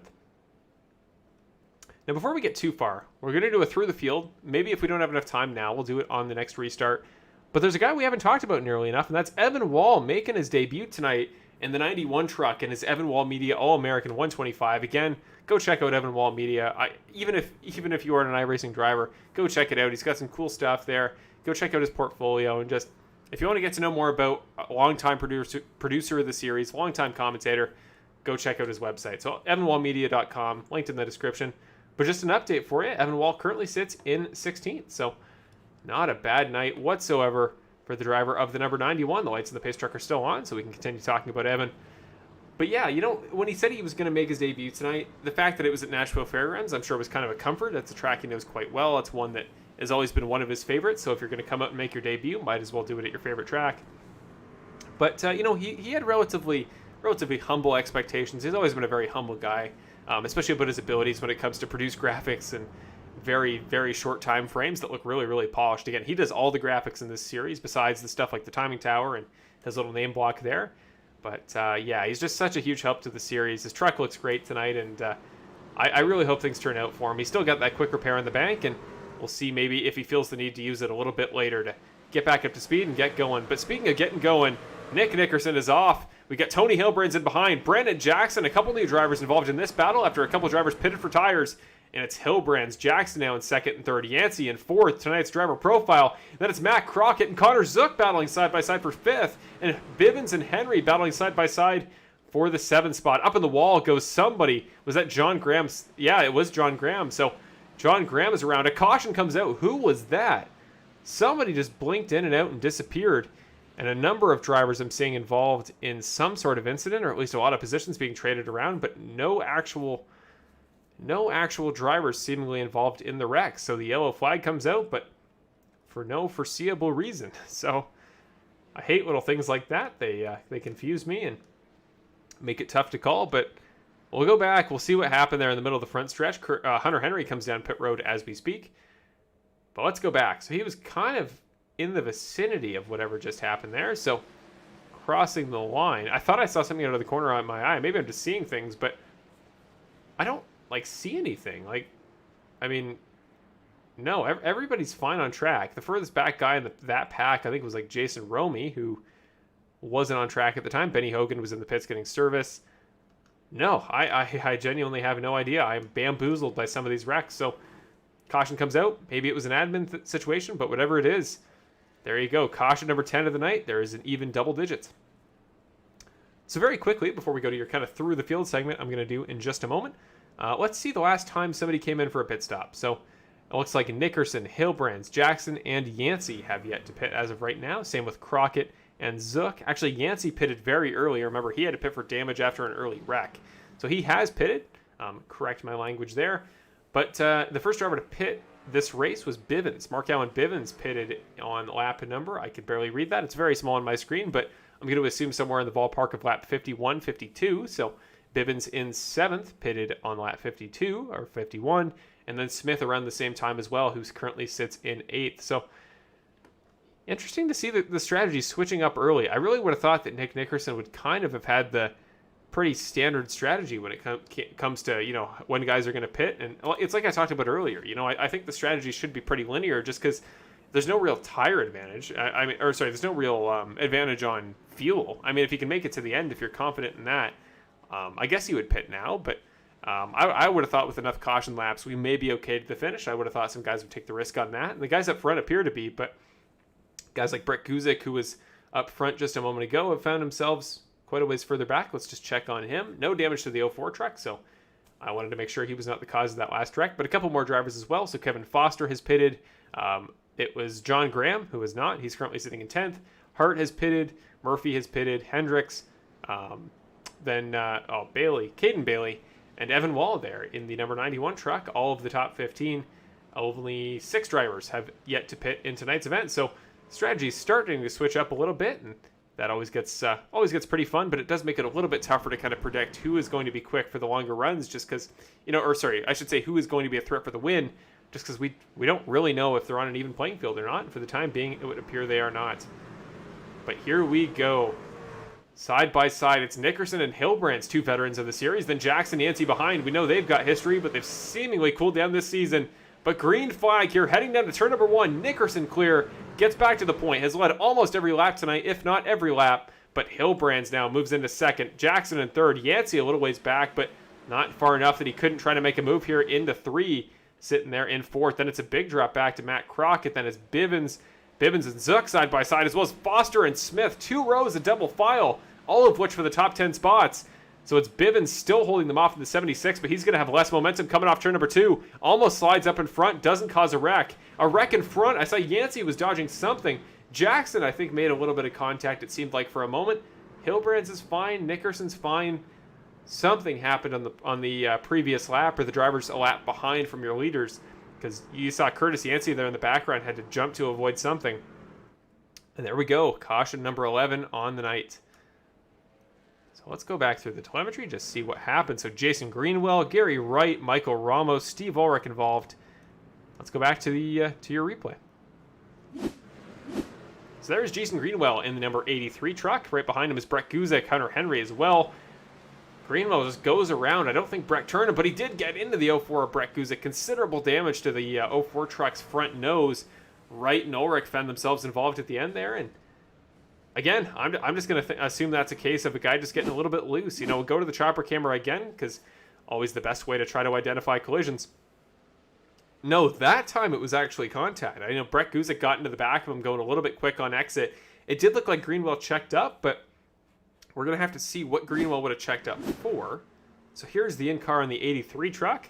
what was going on? Oh, there was a big stack up in front. Maybe just got a little bit too antsy on the brakes there, and as a result, got a little bit too slow, or at least slower than Brett Guzik was expecting, and just like that, there's a wreck. You know, it can happen as quickly as that, and again, especially at the Nashville Fairgrounds Speedway, one of the many short tracks on the service that is fun when it's going well, but when it's not, it can create a lot of caution laps. So we'll do the through the field segment momentarily, where we see where your favorite drivers are and who is up front in the top 10. But Nick Nickerson has just came down pit road, so the number 2 truck is now on pit lane, or just came out of it. In the 22nd spot, now goes your race leader, or your former race leader, who has led almost every lap tonight, save for the couple that are now going to be led by Tony Hilbrands.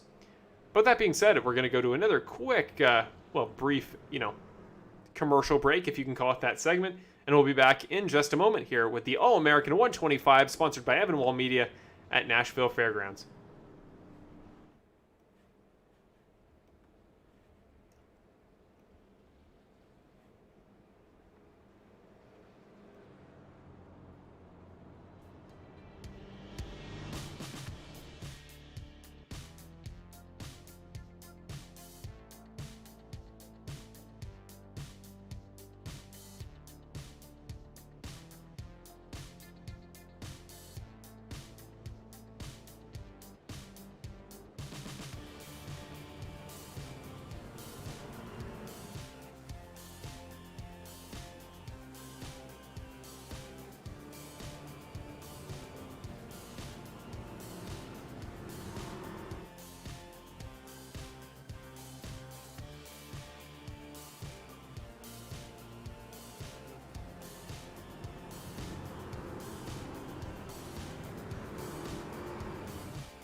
And we're back after another quick commercial break for a bit of a peek behind the curtain. Whenever we need to go to a commercial, it is just as the result of being a one-man booth. You got to get water at some point, and might as well just do it during a caution. But here we go. 11th restart of the night, 12th green flag overall. Now Hilbrands will lead it to the green flag, or lead him to the checkered starting line. That's what I was looking for. So Hilbrands is in first. Jackson after that. Side by side go Bibbins and Crockett here off of turn number 2.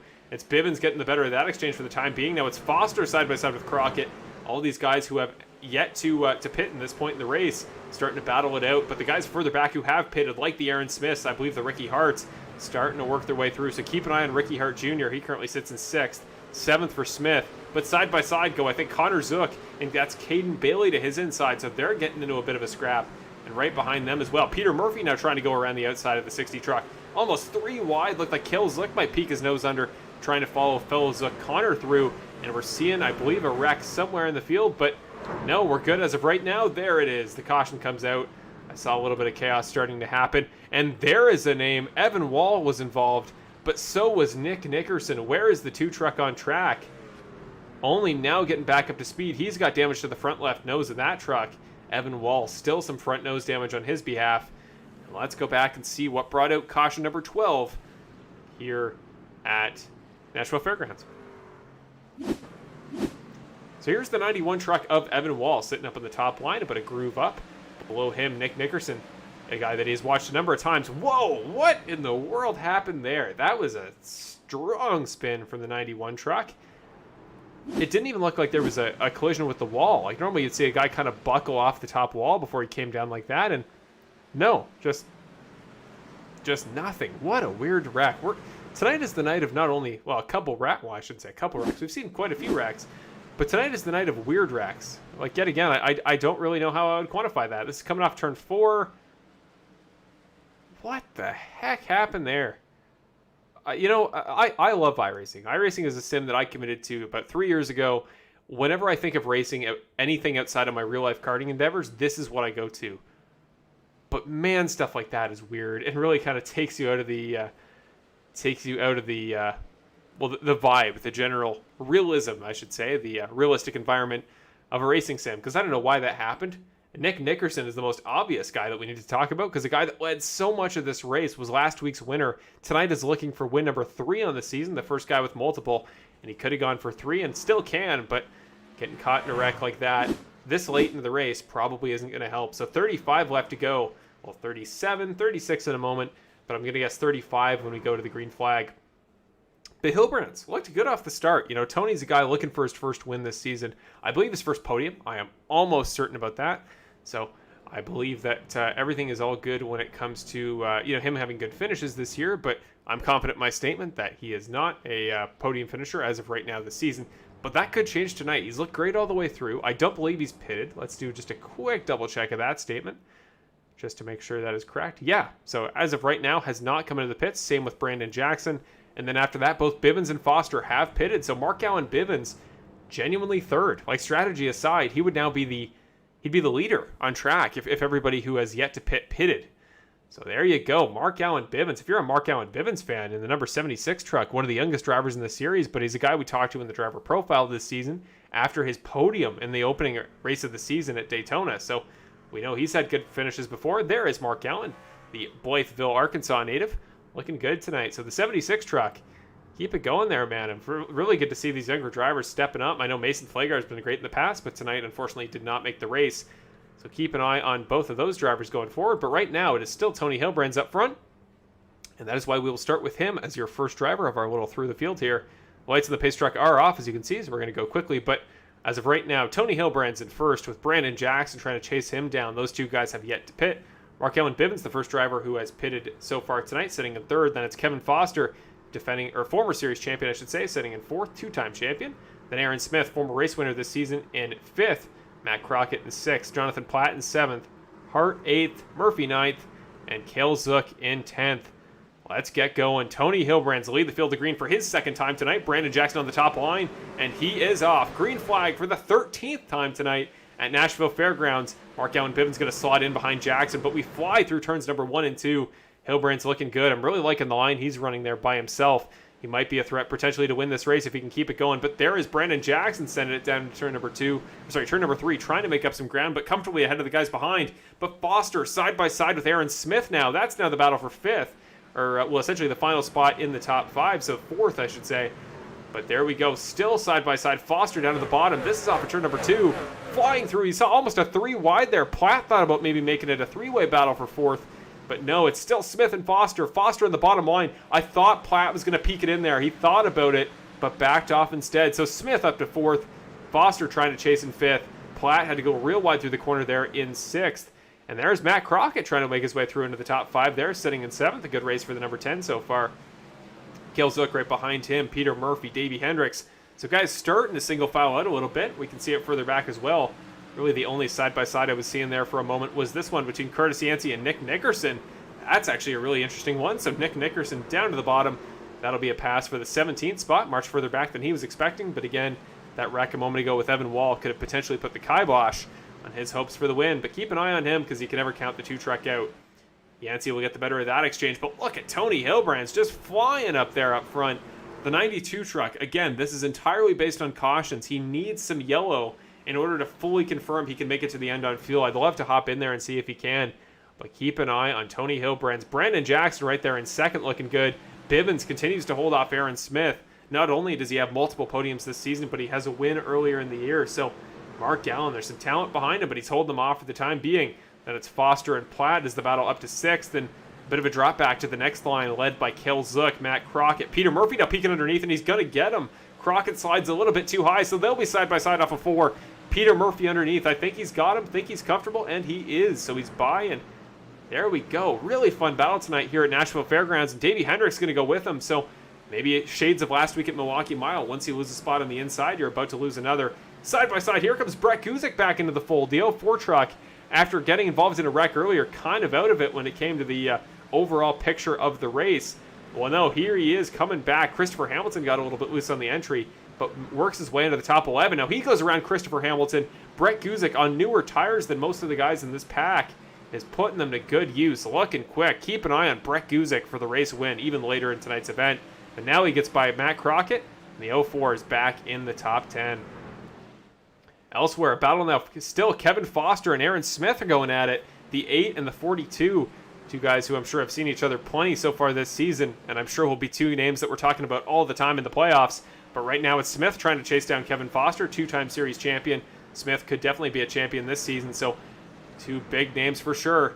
Looks like Smith not able to get him on the top side right now, but he doesn't manage to hold him off, does Kevin Foster. Doesn't manage to let him clear, and now he clears. Aaron Smith gets by up top. Platt trying to find a way past this duo. I mean, there's really nowhere open for him. We've seen a couple times, maybe thought about the inside, but no, as of right now, he's going to have to wait. Maybe going to go to the inside this time. Keep an eye on Jonathan Platt. Maybe this is his opportunity, but up front, Aaron Smith gets ahead. Whoa, they get together right as we go to the other camera. Platt's around. Caution will come out. And the 43 truck, after such great competitive racing for laps and laps, finds himself looking backwards and looking up at the lights. Let's go back to Jonathan Platt and see where that little bit of contact happened in his battle with Kevin Foster. So off of turn number 2 here. Just, again, it's that weird thing off of turn 2. If you slide up a little bit too high, you find yourself getting into the guy up top, and, well, before you know it, you're looking backwards. So, yeah, it's the same thing as earlier, really, and I can't really fault Platt for that. You know, both him and Foster were doing everything they had to give each other room. That's why that battle was so much fun. Good thing for Smith that he got ahead of it just when he did. And Cale Zook, I think, got by it. Whoa! Look, did he save it? Did Cale Zook save that? If Cale Zook saved that, holy cow. Wait a minute. New driver we got to go look at. We have seen some incredible saves in this series this season. Remember back to the Cody Welch save at Bristol. Remember back to the Aaron Smith one at Daytona Road Course.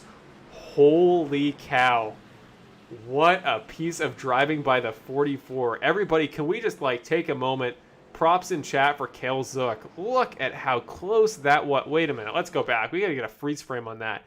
So again, this is kind of some iRacing shenanigans because he 100% would have made contact with him if this was a real thing. If this was, real life racing, of course. But look at the margin there. Holy cow. So let's get a freeze frame, and right there. So if you took this photo and gave this to anybody who knew anything about racing, and you asked them if this collision here was going to result in a wreck, they would have absolutely said yes. How in the world did he not go around? Congratulations to the 44. Seriously, everybody in chat, let's get some props going there for Cale Zook, because wow. That's what I love to see. And it really speaks, when guys make saves like that, it speaks to a kind of a greater thing and a greater ability, is to just always have your eyes on the track and always have those hands moving. Be ready for anything to happen at a moment's notice. And it speaks to these guys are just so engaged. They're so locked in and dialed in at all points of the race, and it's such a good thing to see. Guys like that. And if everybody in this series, and it's unrealistic to expect everybody to do saves like that every freaking race, but holy cow, what a move there by Cale Zook. And if guys could do that every race, we would never have wrecks, because everybody would make those split-second picture-perfect decisions and just barely get by, keep their hands moving, save their truck if they got a little bit loose, and we wouldn't have wrecks. But unfortunately, we don't live in that world, and honestly, that utopia would be boring, and it would probably lose NASCAR a bunch of money, because let's be honest, if you're a NASCAR fan and you try to explain to somebody why you should be entertained and why you should watch a race, or if you watch Daytona with them, you're going to tell them you're going to see some massive wrecks. It's just how it works. But, you got to have wrecks in the sport, but man, is it fun to see guys dodge them like that. So, Cale Zook, pat yourself on the back when you're watching this back, man, because that was sick. But there we go. 13th caution of the day, lucky 13, and, I guess unlucky 13 in the case of cautions. And we've got 19 laps to go, 18 by the time we go back to the restart. And there is not much time left in the All-American 125 presented by Evan Wall Media. And I don't know who is going to win. Hilbrands has looked quick up there up front. Jackson's staying with him, but he hasn't quite had what it takes to go for the win as of yet, or at least take over the spot from him. And keep an eye there in the background. Bivens, Smith, both have taken more fuel. Both have come to the pits and are both in contention if these guys run out. But green flag for the 14th time here at Nashville. And there we go. Jackson still falling back on the restart. So Hilbrands, objective number 1 completed. But Smith all over the back bumper of the 76 truck. Bivens trying to hold him off as best he can, but he might have some help. Cale Zook is going to jump underneath Smith. So that'll take some of the pressure off Bivens. But no, he's not going to clear him. Smith takes over the top line once again. So we're going to wait just a moment. See if we can make any more progress there in that battle. Further back, all sorts of guys jumping around. Nickerson going by Graham as we speak. He'll move up to 14th. Wall is in a battle. I see there. You're just kind of between two battles there. Looking now underneath Graham as we head through 3 and 4. But further back up, it's Guzik side by side with Foster. The 04 truck down to the bottom, and he is coming through the field. The 04 of Brett Guzik is on a mission. He's got damage to the right side. Don't know if he ever took a quick repair, but he honestly doesn't seem to need one. Christopher Hamilton in the back going with Foster. gets underneath the 15 truck, trying to follow up last week's second with another top 5. And up front, it's Bivens side by side with Zook. Smith has made the move. He is up into third, but now it's Bivens and Cale Zook battling for fourth, trying to stay in the top 5 as Guzik and Hamilton in behind make their way through. Well, up front, very quick update. Hilbrandt's dominating, flying ahead from the field behind. He is looking great. Jackson now going to have a battle with Smith, who is also flying on newer tires. The 42 truck looks great. But before we can get too far, caution comes out again. And it's another mystery caution. I don't know what brought that out. Nothing is showing up on my telemetry. And foreseeably, nobody has really gained or lost too many spots. Eddie Haggie's in the pits. Let's check on if it was him. But if it was not, we're going to go to a commercial. Because my voice is extremely tired, and I really want to make sure I can call this finish properly. And it was not. It was not Eddie Haggie. So, wow. What a battle. Like, I understand, cautions are going to happen. We got to get through some of those laps. But boy, howdy, has the racing been fun when we've seen it. So, Tony Hilbrandts will lead us to the 14th restart of the race, provided he does not need to come in for a set of tires and or fuel. More likely fuel and then possibly tires. But even at that point, I don't know if he'd bother if more than one car came down pit road. So, let's keep an eye.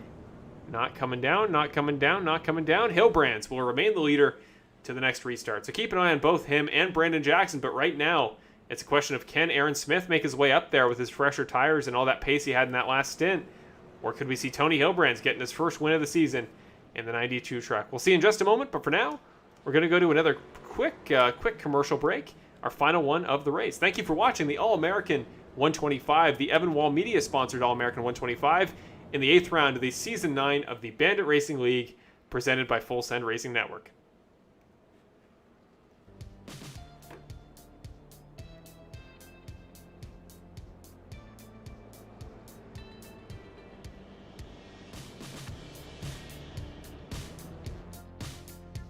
Is your mic live?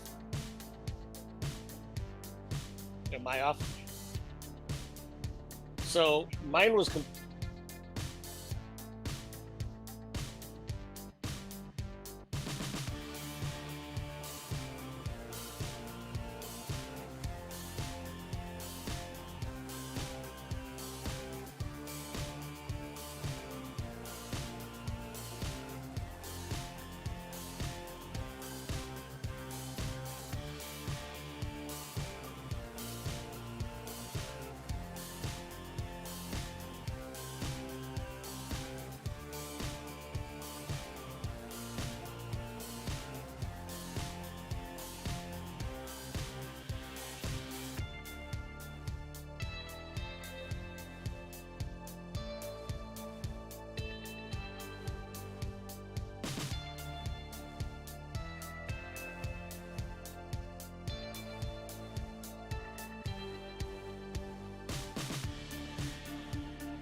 And we are back here getting ready to go green for the 14th time tonight. You may have heard Bill Harkins there for just a quick moment, but we just had some stuff to figure out there in the background. He was explaining an earlier wreck and some stuff going on in the background. So we are good to go. 10 more laps. We're ready to the finish. And Tony Hilbrandts again just diving off into turn 1. He is flying right now. It's Jackson and Smith there battling for second now. And you got to assume fresher tires. Smith is going to be quick. But Christopher Hamilton in his second race gets turned. Wall is in it. A number of drivers. Caution number 15. And Evan Wall's debut night in the series, we were hoping was going to be so great. And he's doing everything he's had to do so far, but unfortunately there just gets caught in the aftermath of a ferocious spin from the 15 of Christopher Hamilton. What in the world caused that to happen? Only way to find out, let's go to the caution. What the caution replay, I should say. We see Evan Wall involved. We see Christopher Hamilton. Those are the two primary drivers, but in the background there we saw a couple others. So let's do some investigating here on the broadcast and get to it. So Christopher Hamilton, the 15 truck, running about mid-lane. That it's Brett Guzik gets into the back of him, gets on his nose, and oh, here we go. Wall's in the wall, quite fittingly. I've never actually heard that pun before. And yeah, he backs into the wall with the number 91 truck, just because, at that point, ferocious spin. I really hope he doesn't have a direct drive wheel, because spins like that can hurt. Like, that was ferocious. But Christopher Hamilton. So again, chopper camera is our friend here. That's always seemingly the way to go. So the 15 truck is, I don't know. Like we've had some close ones all day. Here you can see the aftermath. A couple drivers involved. Is that Markel and Bibbins? I really hope it wasn't. Yeah, no, I think Wall backed into the 76 truck there as he was spinning. Really sucks for Mark Allen. He was having such a good race there. I know he's got people watching at home, and he was doing them so proud just a moment ago. So, oh man. Okay, we'll watch that one more time. Just see what happened there. That little bit of contact.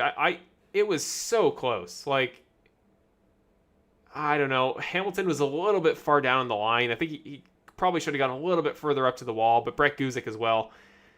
It was a 50-50. I'm never somebody that likes to call things racing incidents. I just don't think they happen all that often. I think more times than not, it's just somebody makes a mistake and something goes wrong. But no, that time it genuinely looked like two guys just fighting for the same piece of track, and with, well, at the time, 8 laps to go. I don't blame them in the slightest, because it's Nashville Fairgrounds. If you're going to get spots, you got to get aggressive. And in that case, aggression, well, it got Brett Guzik a spot, but it also gave him some damage on that 04 track. And if he wins this race tonight, he is going to have to do it with some rough machinery.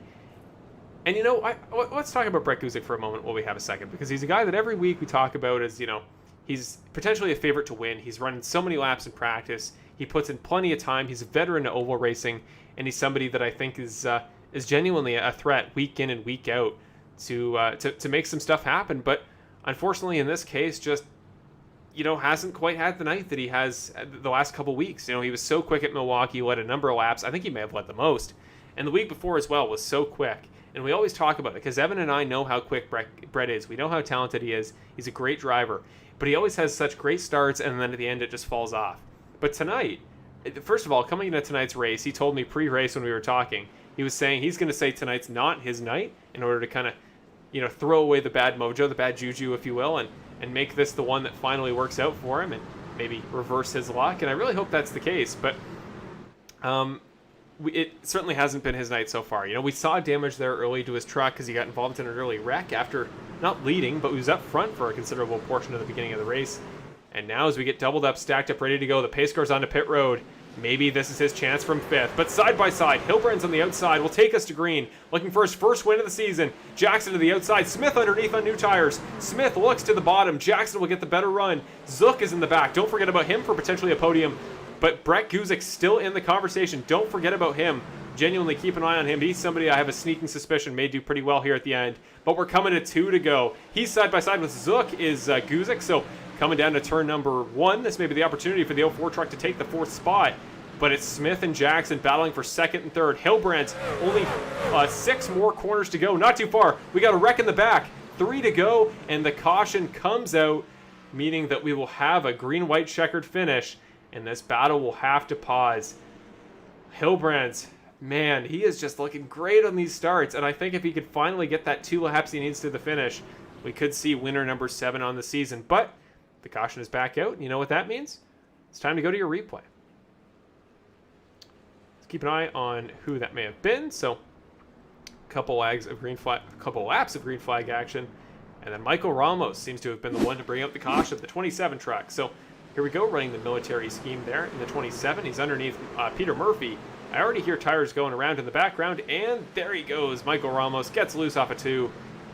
Solo incident though, nobody else involved, and there you go. That's the end of it, really. We can go to another quick replay, maybe show you a different camera angle, but I don't really know what else to call that. Just kind of, you're on the bottom line. You're maybe asking too much of the tires as you try to stay below the cars up top, and there you go. Just like that, your rubber doesn't agree with you. And Michael Ramos, unfortunately, who was doing relatively well, was sitting about mid-pack, now finds himself starting from the back in that 27 entry. It's a really nice truck. His number's a little bit hard to see, but it's one of my favorite schemes in the series. I like the theming. I've always been somebody who loves theming quite a bit, and he's got a theme for sure. So shout out to him. But now Tony Hilbrand's back to the front, 16th caution of the day, going on to restart number 17. I am pumped. I am so excited to see this battle to the end. I don't know. Something is telling me that another shoe is going to drop. Something is going to happen that we can't quite foresee.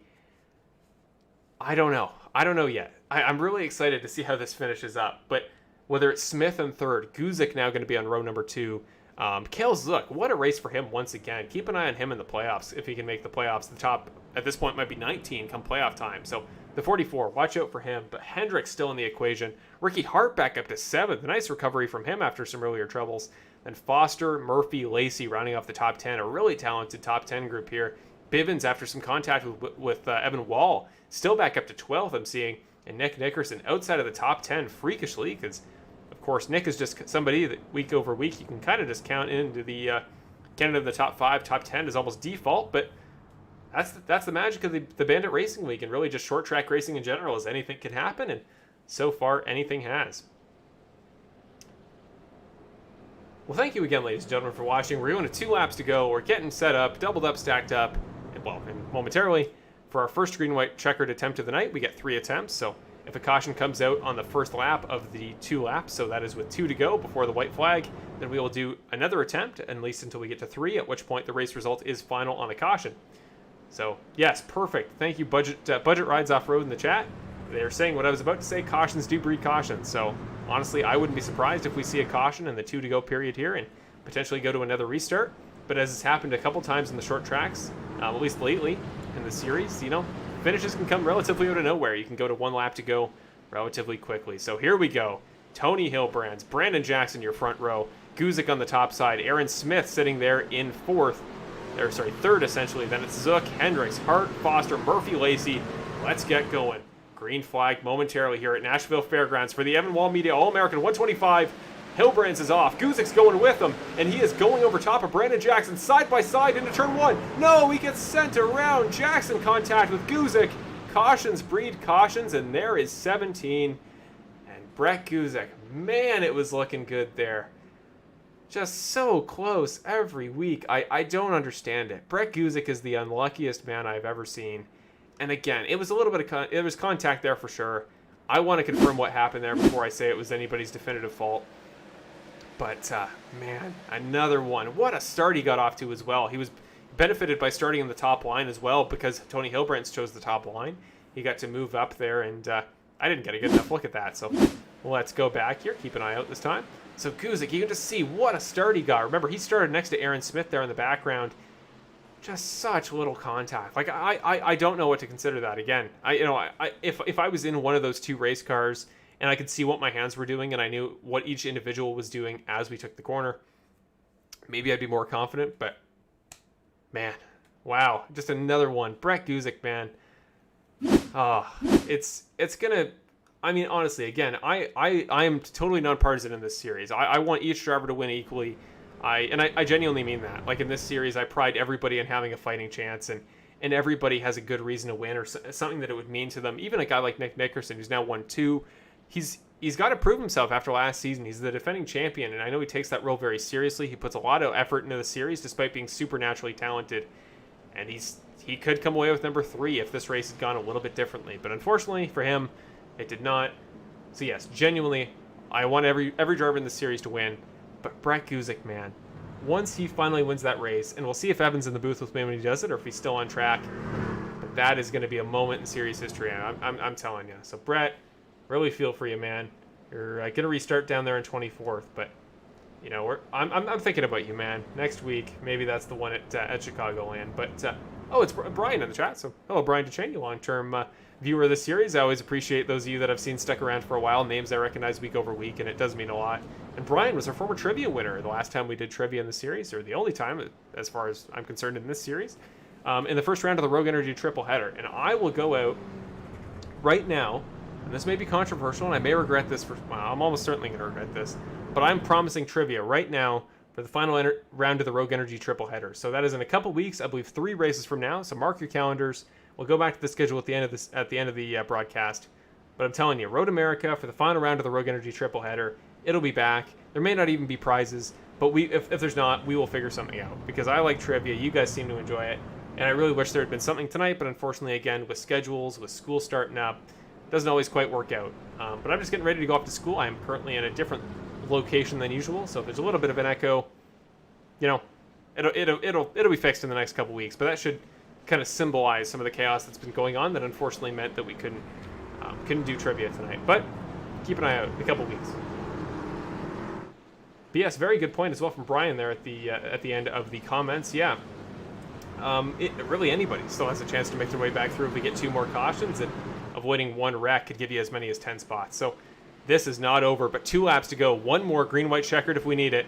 Hilbrands, what? Whoa. Oh, he's out. He is out of fuel.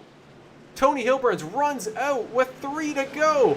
Brandon Jackson's now your leader. Aaron Smith in second, Zook in third. Oh my goodness. Heartbreak for Hilbrands, 2 to go. Your race leader out of fuel with only a mile left in the race. Smith gets loose off of turn number 2. He's trying to track down Jackson. Action Jackson sends it underneath. Here we go. Smith to the bottom, trying to get by. 1 to go. And a caution comes out in time. We got 1 more green-white checkered. I think we're good. I'm seeing a number of names there on my telemetry. A number of guys somewhere on track are changing positions. There is the caution, but wow. That moment, oh my goodness. That moment when you see Tony Hilbrands turn off is one of the most heartbreaking things, just as a driver. Oh man, that feeling must be horrible. Here is Steve Orrick in the 25. Here's what brought out the, I believe, 18th caution of the day. Orrick turned off the front nose of Ramos. It's not a pulley. There's a word I'm looking for, and I keep saying pulley whenever I refer to it. But you know, like a pivot, like the thing you use to like move big objects, where you put weight on one side, it tips up the other. If somebody can in the chat put the word for that there, because I've been blanking on it for 2 months now, and I'd really like to use the proper term there. So that thing that you like a lever, what a teeter-totter is, but when you lift heavy objects. But aside the point, let's go back and actually watch the wreck, because that was the important thing. So it's Ulrich side by side with Connor Zook. And up top, they just kind of a half 3 wide. They tried to make it work. I think it was Hunter Henry up there on the top trying to squeeze through, or was that... no, it wasn't Hunter Henry. Let's get a proper replay. 1 more time. We'll go to the chopper. That makes it a little bit easier to identify cars. So, it's the 60. That was Caden Bailey there on the top. Kind of pivots Michael Ramos there at the last second, up into Ulrich. And just like that, another vicious spin on the backstretch. And it brings out caution number 18. Oh, whoa! Why are we done? We should have had another green white check. Oh, wow. Okay, we checked the white flag there. That was... Okay, Brandon Jackson's your winner. Man, iRacing, you be crazy. We need to see another replay then. Of course, we can watch the caution replay all we want, but this is the important replay. How close did we come to the caution lights as we took as the white flag came out? So you can see here. We can all see here. The caution is out as they cross the finish line for the white flag. So I thought for sure that there would be another restart. We have 1 more green-white checkered left in the bank, and yet the race is over. So coming off the final turn, I want to see if I can see the flagman, see how close this was. So yeah, the caution lights are on already. So you can see as he comes across. Not on. So yeah, they were on well in advance. They're still on at this point. Okay, well, whatever the reasoning, unfortunately we didn't get a full proper finish there to the end. But Brandon Jackson's your race winner. Brandon Jackson wins last second at Nashville Fairgrounds. Does so on 1 tank of fuel. Saves fuel that little bit better than Tony Hilbrands. Even 2 laps was all the difference he needed.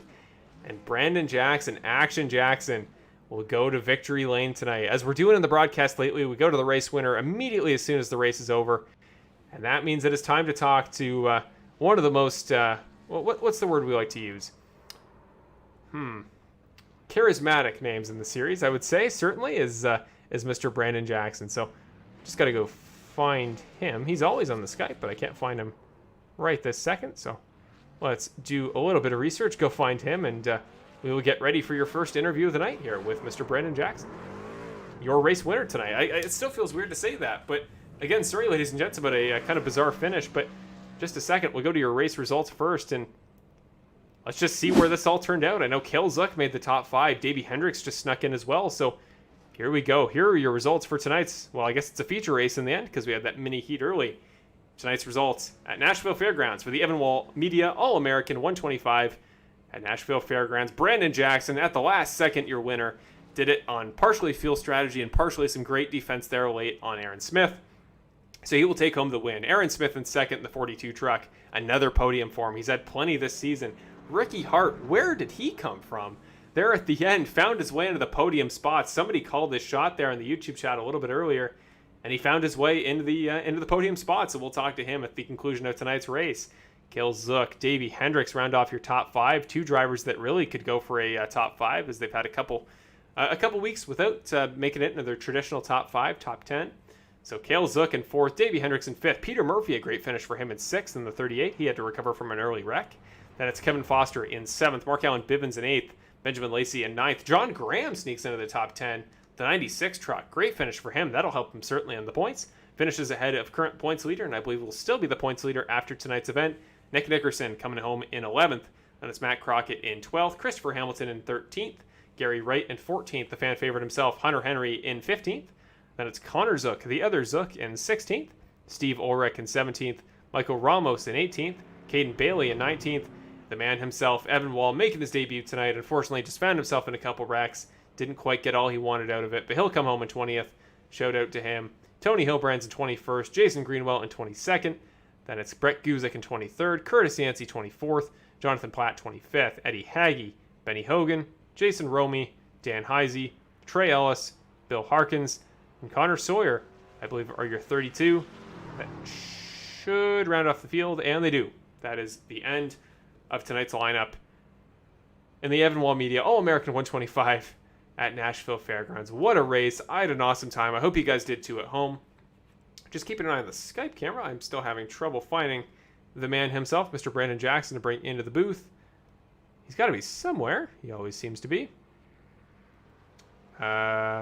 Still having a little bit of trouble. So do a little bit of investigating, some troubleshooting. There he is. Found him. Okay. Whew.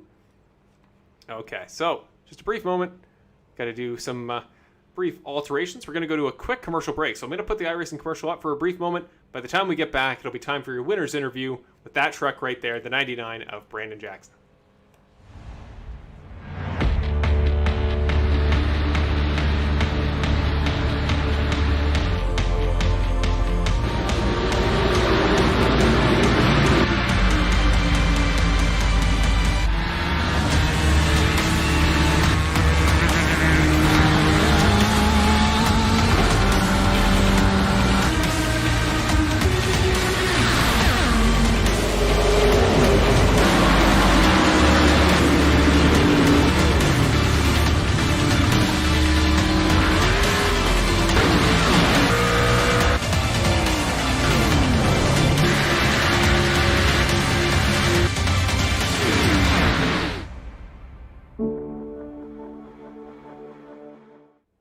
And with that, we are ready. Let's just take a brief moment, just one more thing to get ready, and then we are ready. I'm saying the word ready a lot, but that's because we're ready for the first interview of the night with race winner Brandon Jackson, second of the season. Finally, somebody got the sophomore win on their current season, that being Nick Nickerson last week at Milwaukee, got a second.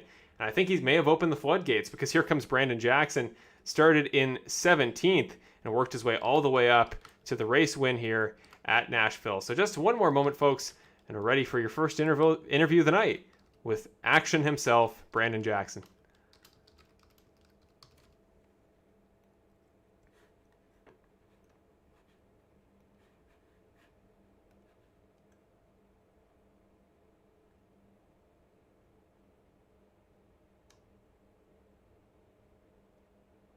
Sorry, ladies and gentlemen, just having a tough time finding Mr. Action. There he is. Just kind of hiding on me here in the booth, but let's pull him in. First interview of the night. Mr. Brandon Jackson, it is Marshall Crocker up in the broadcast booth. Do you got a copy? Hey, hi. Hello, Brandon. What in the world? What a finish. Not only did, well, you know what, you were always in the conversation. You were in the top 5, you were battling late, you were trying to track down Tony, and then he disappeared. Please talk to me, because I know my emotions were off the charts. How are you feeling when you see your main rival in the race dropping off to pit road, and what were those last 2 laps like trying to hold everybody else off? Man, I don't know what happened. Thank God for all the cautions. That's all I'm gonna say. I had like half a lap of fuel left when I crossed the line. It was nail biting. I was saving pretty much since like lap 80, 70. I was saving fuel under all the cautions, and golly, man, I apparently I needed it all. And when Tony told me he can't make it, especially coming to the green, I was like, oh no, now's my chance, Hmm. and I'll give props to Aaron. He drove it in. He easily could have moved me out the way, and he didn't. Um, I do appreciate him for that, but got to get a little got to get physical here with this track. So, I appreciate him for that. It doesn't go unnoticed, and yeah, just beat up race truck. Not much fuel left in. I don't even think I can get the victory lane. Think victory lane's right here for right now. Well, victory lane is wherever you are right now because you come away with the win, second of the year. And yeah, so talking about the fuel thing with Tony, he just ran out. You two were on, to my knowledge, and I believe this is true, identical fuel strategies, and I don't believe either of you pitted the entire race. So where do you think on track you were making like line changes that helped you with that little bit of fuel? Like, what do you think you could have been doing that maybe he wasn't that helped you get the win?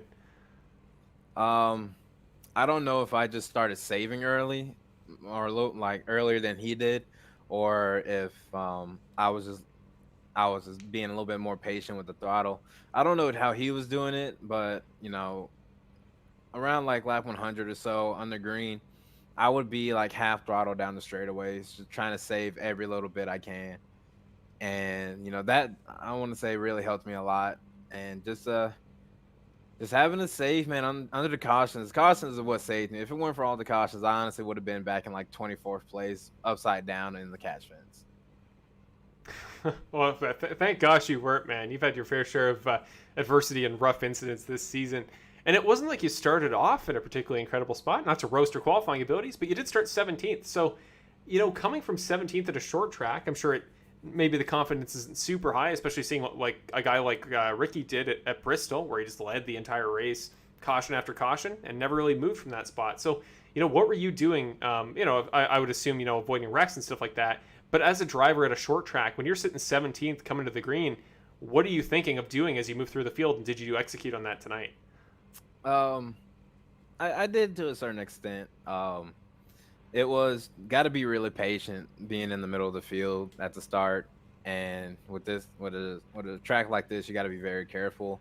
You don't want to lean on the guy on the inside or the outside too much, because the actual like the group to be in isn't but like a lane wide, and is probably one of the more you have to get the elbows out. You have to lean on people here, and it causes cautions, it causes wrecks, So you hate to see it. Even I got into my fair couple accidents. I caused a couple wrecks, which I do feel really bad for, especially with the one with Brett. I really didn't mean to cause that one with him. I felt really bad, and so I do apologize to him for that. But when it comes down to it, you gotta lean on some people here. You gotta rough them up. You gotta be aggressive to pass people here, and I don't think a lot of guys are just willing to do that. Hmm. But I'm not. I will. I'll do it all the time. I'll get the bumper, and I'll send you all the way to the wall if I need to. And that's why we call you action. That's what we love about you, Brandon. It's I know sometimes we've seen that driving style could have its downsides. Doesn't always work, but nights like tonight, it works to a T. And it's why I think you're going to be so scary in the playoffs. And speaking of the playoffs, to round it off, not only you got a win earlier in the season at Homestead, so you were punched in already. You get win number 2. Well, coming into the playoffs, what is this year's Brandon going to do a little bit differently? Have you kind of learned anything about that sort of aggressive driving style? Are you trying to bump it up? Or are you trying to take it back a little bit? And how is this year's playoff Brandon going to be different than last year's? This playoff Brandon is going to be a lot more aggressive, and he's going to be trying to do his best to stay up front. Get up there and stay there. With all the cautions going on, it's best to be in front of everything, and the best way to do that is to be the leader or in the top 5. So that's gonna be my mentality. Definitely got to clean up the mistakes. I had a couple mistakes last year in the playoffs, and it shows why I got knocked out and coming to the final 4. So got to clean up the mistakes and just just do my thing. Do my thing. Keep doing it, Brandon. That's what we pay to see. That's what we theoretically pay to see. That's what I get excited to see when I see a bump into the top 10. And I just want to say, you saying you're going to get more aggressive than last year in this year's playoffs is like saying to heat your toast faster, you should put your toaster in the oven. Like it's how can you get more aggressive? I don't understand, but I'm excited to see how you do. And I pride you on you're making little subtle changes week over week, and you look like a much more refined, polished driver than last year, and it's the reason you got 2 wins. At the same time, nobody else has been able to, except, of course, our defending champion. So as we always do in the broadcast, congratulations, Brandon, on tonight's win at Nashville. But now's your time. You got sponsors, friends, and family. Anything you'd like to talk about? First off, got to thank everybody in the league, admin-wise. We got a lot going on tonight, and it was a long night, but everybody kind of hung out, kind of was able to stay in it. So I got to give a shout out to everybody there. I just got to thank my fuel man for gassing up the truck as much as it could take. He really got his money, his paycheck's worth. And got to thank everybody, coming out week in week to watch the broadcast, and people who coming into my Twitch chat. Got a good couple people today, so hopefully everybody enjoyed the show, enjoyed me having a panic attack about if I'll have enough fuel to make it to the check-it or not. So that's about it. And guess I'll see y'all next week. Awesome. Well, thank you, sir. Yeah, we will indeed. And next week at Chicagoland, it's a bit of an unusual track, but you're an unusual guy, so it'll all work out, eh? Brandon, you're one of my favorites. Thanks as always for stopping by, and congratulations, man. Win number 2. Go out there and see if you can give us another fun attempt at a 3rd. Hell yeah, brother. Awesome. See ya, man. And there we go. Your first interview of the night with one of the favorites of the series, at least one of my favorites, Brandon Jackson. He's such a fun guy. Just kind of like, it brings up the spirits of the entire series in the background. He truly does. And, it's something that many guys in our series do. Generally speaking, this is a very positive driver lineup. Like, I am such a big fan of so many guys in this series. And that's why I come back here week after week to call these races and to watch these guys do what they do, is because they deserve to have all the attention on them because of how much work they put into practicing and how exciting they make the action on a really good week. But, man, he's just another level. And guys that come into the series, he's one of the first guys that I'm sure anybody will meet.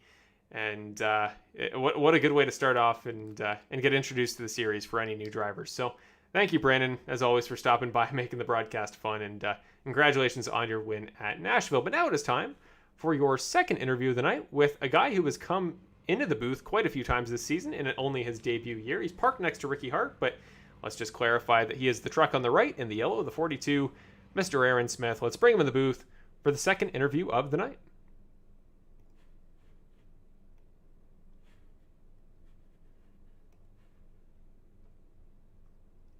Yet another driver who appears to have jumped off into another channel. There we go. Hey, Aaron, it's Marshall up in the broadcast booth. You got a copy? I got you, Marshall. Welcome back, Aaron. Tonight was not an easy race for anybody, but you persevere, you find your way through to second, and you were the leader of the drivers on that alternate fuel strategy. So, talk about the call in terms of behind the scenes, how you were feeling on fuel, if you thought maybe you could do what Brandon and Tony tried to do, and Brandon was the only to succeed, but to go the entire race on one tank of fuel. Did you think that was possible? Did you think about it? And then what was it like working your way back through when you did pit for fuel at the beginning there? Yeah, well, I was planning on going on the same strategies then, but then I died under caution. I don't know what happened. I think there is an internet issue for somebody, but got the faster pair, got the fuel, tires and stuff like that, came back up through the field, had something for Brandon and Tony, but we never got enough laps at the end there to really make anything of it. But I'll take a second place out of all of that, despite almost wrecking twice. Yeah, as you absolutely should. Even late there in the race, it looked like you were still potentially in the running to go for the top spot. I mean, with Brandon right in front of you there on the last restart, I know that Brett Chaos right in front of you there certainly would have given you some trouble. So talk us through those last couple of restarts. And here at Nashville, such a short track where 2 laps can take only 40 seconds. What was your strategy there to get that final spot on Brandon, and what just barely went wrong as we got that final caution that unfortunately meant you slotted in second instead of taking home your second win of the year?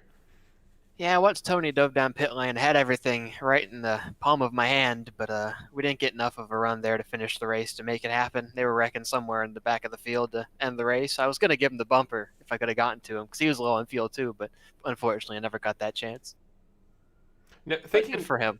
Yeah, no, absolutely. No, Brandon gave you a compliment there just a moment ago in his interview about how you kept things clean there and you didn't go for the low hanging fruit there for the move at the end. And I know that respect is reciprocated. I'd imagine both ways. But you thinking a little bit bigger picture. So we see tonight, it wasn't an easy race. I know again this is your first year in the series, so you're kind of learning as you go. And from your perspective, now our third proper short track of the year. And it was another very chaotic race. There were a number of cautions. The guy who was up front, at the front of the field, was the most safe because obviously you can't get wrecked if there's nobody in front of you. So, what is your takeaway from another race like this going forward? We got short tracks for the rest of the regular season for a couple of races, and then certainly in the playoffs where they're most important. How do you approach a short track race differently now, or do you approach it differently at all, knowing the caution-filled races where the leader is in control that these have become this season? Yeah, I'm probably not going to change my the way I take these races. I'm going to keep trying to survive, and I'm going to keep trying to be fast. But unfortunately, like ultimately, rather, it's all a lottery. These kinds of tracks, you don't really have a say in whether or not you get caught up in a wreck. It's whether or not the guy behind you stops for the wreck or whatever. But hopefully, it'll go my way the rest of the season. But I don't know if this race is even going to count. So I'm looking forward to the ones that will for the rest of the season. But until then, I'll just take care of that second place. Yeah, as you should, and you're racking up the podiums this year, man. I think you now do take the lead with Nick not making the podium this race. So you've come in and you've just burned it down, man. You've been great so far this season, and I know sooner rather than later, you're now halfway through the regular season. You got time. I'm confident you can join that multiple wins club. But before we know it, and you'll be back here. I'm sure very soon. But you've been here a couple of times now. You know how we do this. So if you have anybody at home you want to give a shout out to, if you got any sponsors you want to mention, or just anything you want to talk about, now's your time. Yeah, I'd like to thank the folks at the Bandit Racing League for putting this show on, all the folks at the track for putting on a decent race, and all the folks at the Satellite Racing team for their support, and y'all for broadcasting. Looking forward to next week. Awesome. We'll see you then, Aaron, and always a pleasure. You made tonight fun, and certainly that battle at the end there between you and Brandon was certainly one of the finishes of the season. So take pride in that, be happy with your second, and go out there and try to bump it up a spot in the next couple of weeks for us. Yeah, thank you. Awesome. And there you go. That'll round off our second interview of the night with second place finisher, Mr. Aaron Smith II. There's just twos everywhere, man. It's the interview of twos. So that'll round off interview number 2. And the nice part about this is we can now just slide over to his neighbor there, sitting right next to him, the 64 of Ricky Hart Jr. Let's see where he ended up after this whole shebang. And how he made his way back up to third. I mean, we saw him kind of mid-pack there after some chaos and some difficulties with a few different wrecks that he was around and a few that I think he actually got involved in. So let's go talk to him and maybe get a little bit more information about his race rather than just hear his straight up thoughts. But we'll do that too. So let's go find him and we'll finish off our final interview of the night in this very chaotic but very exciting race at Nashville Fairgrounds. Hey, Ricky, it's Marshall up in the broadcast booth. You got a copy? Hey, Marshall, I got you. How you doing? I'm doing pretty well. How about you, Ricky, there? After, a chaotic race for everybody, start to finish. And I know you certainly had some adversity. But my first question is, after a number of incidents that you were partially involved in and that I know you were able to avoid, first of all, talk us through what went wrong in your race tonight, because we kind of lost track of you there. You fell back to mid-pack. And then talk about your just meteoric rise back up to third there at the end. Yeah, I pedaled at around lap 40. Put me back in the pack. Back in the pack is a tough place to be. You don't want to go. But I was like, okay, let's give it a go. For most of the race, I kept getting stuck down on the bottom. Can't make passes on the bottom if you're trying to play the patient game and really not trying to rough anybody up on, lap 50, 60, 70, 80. So just kept getting past. Then it kind of hit me. I'm already in the playoffs. What am I doing? Letting everybody pass me. So then I was like, forget this. I'm going to get after it. I think lap 104 or 109, we hit another caution. And I was like, you know what? I'm 13th. I'm not getting anywhere. Car feels like it's fading, even though the tires weren't really going away. Still just felt like I didn't have the speed, so I went in and I pit again. And then after I pit, I was really able to work the outside. I was able to work the inside. The car was just sticking, and I was taking off. yeah, I really feel like I had something for those guys there at the end, especially if Aaron was going to make a move on Brandon. Brandon having the oldest tires in the field, and I'm not sure when Aaron pit, but he seemed like he was getting squirrely and couldn't really hold the car where he wanted to there at the end. So I felt like I had a move. Wish it would have went green, but it's how the chips fall. Yeah, it was, and in the end of the day, how far you came back and how much you worked through. Even getting back to the podium has got to be a relief there and a really good result. I know there's talk of some points shenanigans in the background as a result, and potentially some spots not counting, if not all of them. But for the time being, you come away with a very well deserved third at the end. You had to fight through there, and you were talking about your approach of, okay, you're in the playoffs. At a certain point, you got to kind of back off a little bit and let the race come to you. And in races like this, I kind of alluded to it with Aaron just a moment ago, but when a race like this is going to be full of cautions, there's going to be lots of wrecks, and the guys up front are going to be most valuable when it comes to holding down their spots, because you can't get wrecked if there's nobody in front of you to get involved in a wreck with. So is your strategy going to change next time we go to a regular season short track or even in the playoffs? And is that approach of, just let the race come to you, back off, you think what some of these other guys that are wrecking aren't doing? Yeah, I mean, these short tracks are really a race of attrition.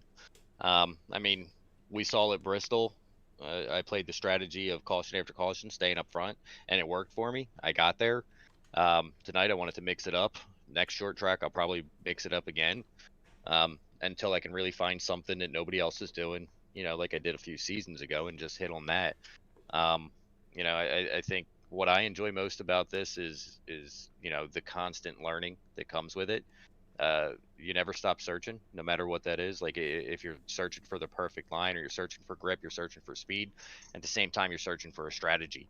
So I'm definitely going to switch it up next time. I'll switch it up every time just to keep these guys on their toes. And if it works and the race comes to me and I win, that's awesome. But these guys tend to pick up on it pretty quick. So I'm sure even after I figure something out, it won't take long before they're all over it.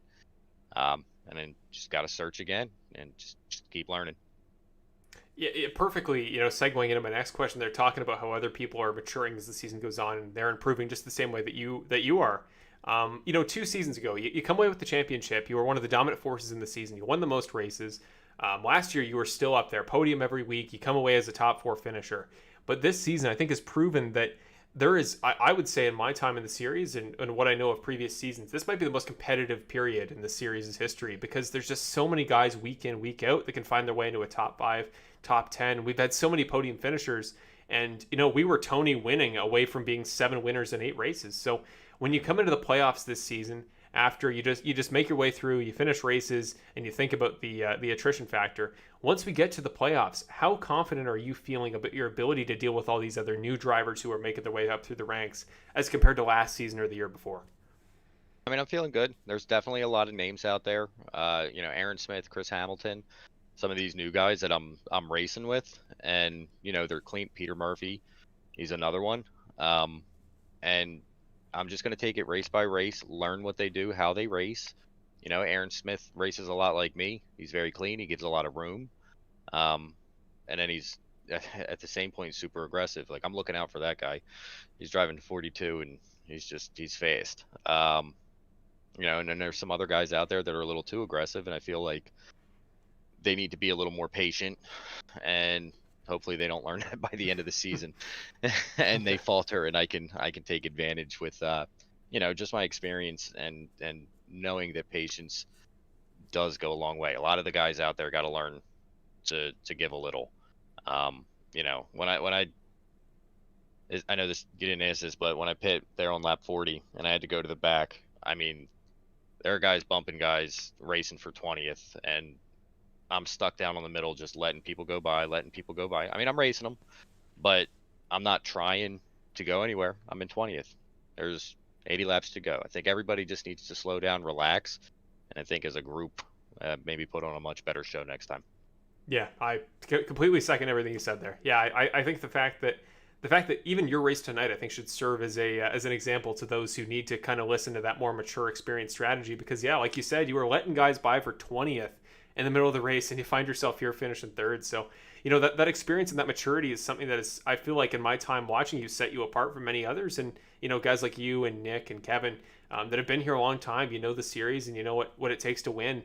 That experience is, I think, going to be what separates you guys from some of these guys that can be quick on a given day, but maybe aren't going to have what it takes to make it all the way through the playoffs. So, Ricky, you're in my mind just as much of a favorite for the championship as you were either of the last 2 seasons, and I can't wait to watch you going forward. But you rattle off another podium tonight at Nashville. Wasn't easy, but you did it again. You proved your skills, and now is the time. You've done it a couple times this season, and I'm sure plenty of times last year. But yeah, if there's anybody you want to mention at home, I know you just have a recently new son, so if you want to talk about him and how everything's going with that, but as well, any sponsors or just anything you want to talk about. As always, Materia Tattoo. Shout out to my daughter Alba. New son on board, Wade. I swear I saw him. He was playing the other day with something. Looked like he was trying to shift gears and already turning the wheel. Yeah. That's 6 weeks, so I think he'll be on here in 13 years. But yeah, those guys, Bill Harkins, you know, you, Marshall, Evan, the whole media crew. I want to say, you know, shout out to Charles. Charles took on a big responsibility tonight. I mean, I know it was really tough. If he's listening or if he sees this, you know, I hope he tries again. I hope, you know, they can figure that out and we get a race director up there and, you know, just hope he knows it's okay. But yeah, to all the guys, let's just be a little more patient out there. Going forward, learn from your mistakes and slow down to go quick. Race your own race, not everybody else's. So hopefully I'm in victory lane next week. Perfectly well said. Yes. If you keep that attitude going and you keep serving as a shining light for the importance of patience in this series, then that win is deserved. And looking forward to seeing if you can do it at Chicagoland. But thank you, Ricky. Very well spoken. Perfect words. And I hope some people are watching this back when they watch the race that they make it this far. But thank you for your time. Congrats on the third there. Hello to your dog, who I saw very briefly there in the background. He was on cam, so good to see him. But yes, a shout out to Chevy. That's Chevy. He's crawling around here. Probably wants to go outside. I've been saying for a long time we need like a pet themed, you know, race where we got to get dogs in the interview and we got to get dogs showing up. So shout out to Chevy. You and the Chevy Silverado you were driving did great tonight. So we'll see you next week at Chicagoland, Ricky, and best of luck with everything involving Wade. And we'll see you in a week. Thank you, Marshall. See you next week. See ya. And with that is your final interview of the night with third place finisher Ricky Hart Jr. Had to fight through so much. He's not Brandon Jackson. Let's pull him off. Wow. Just start to finish. Wow. What a race.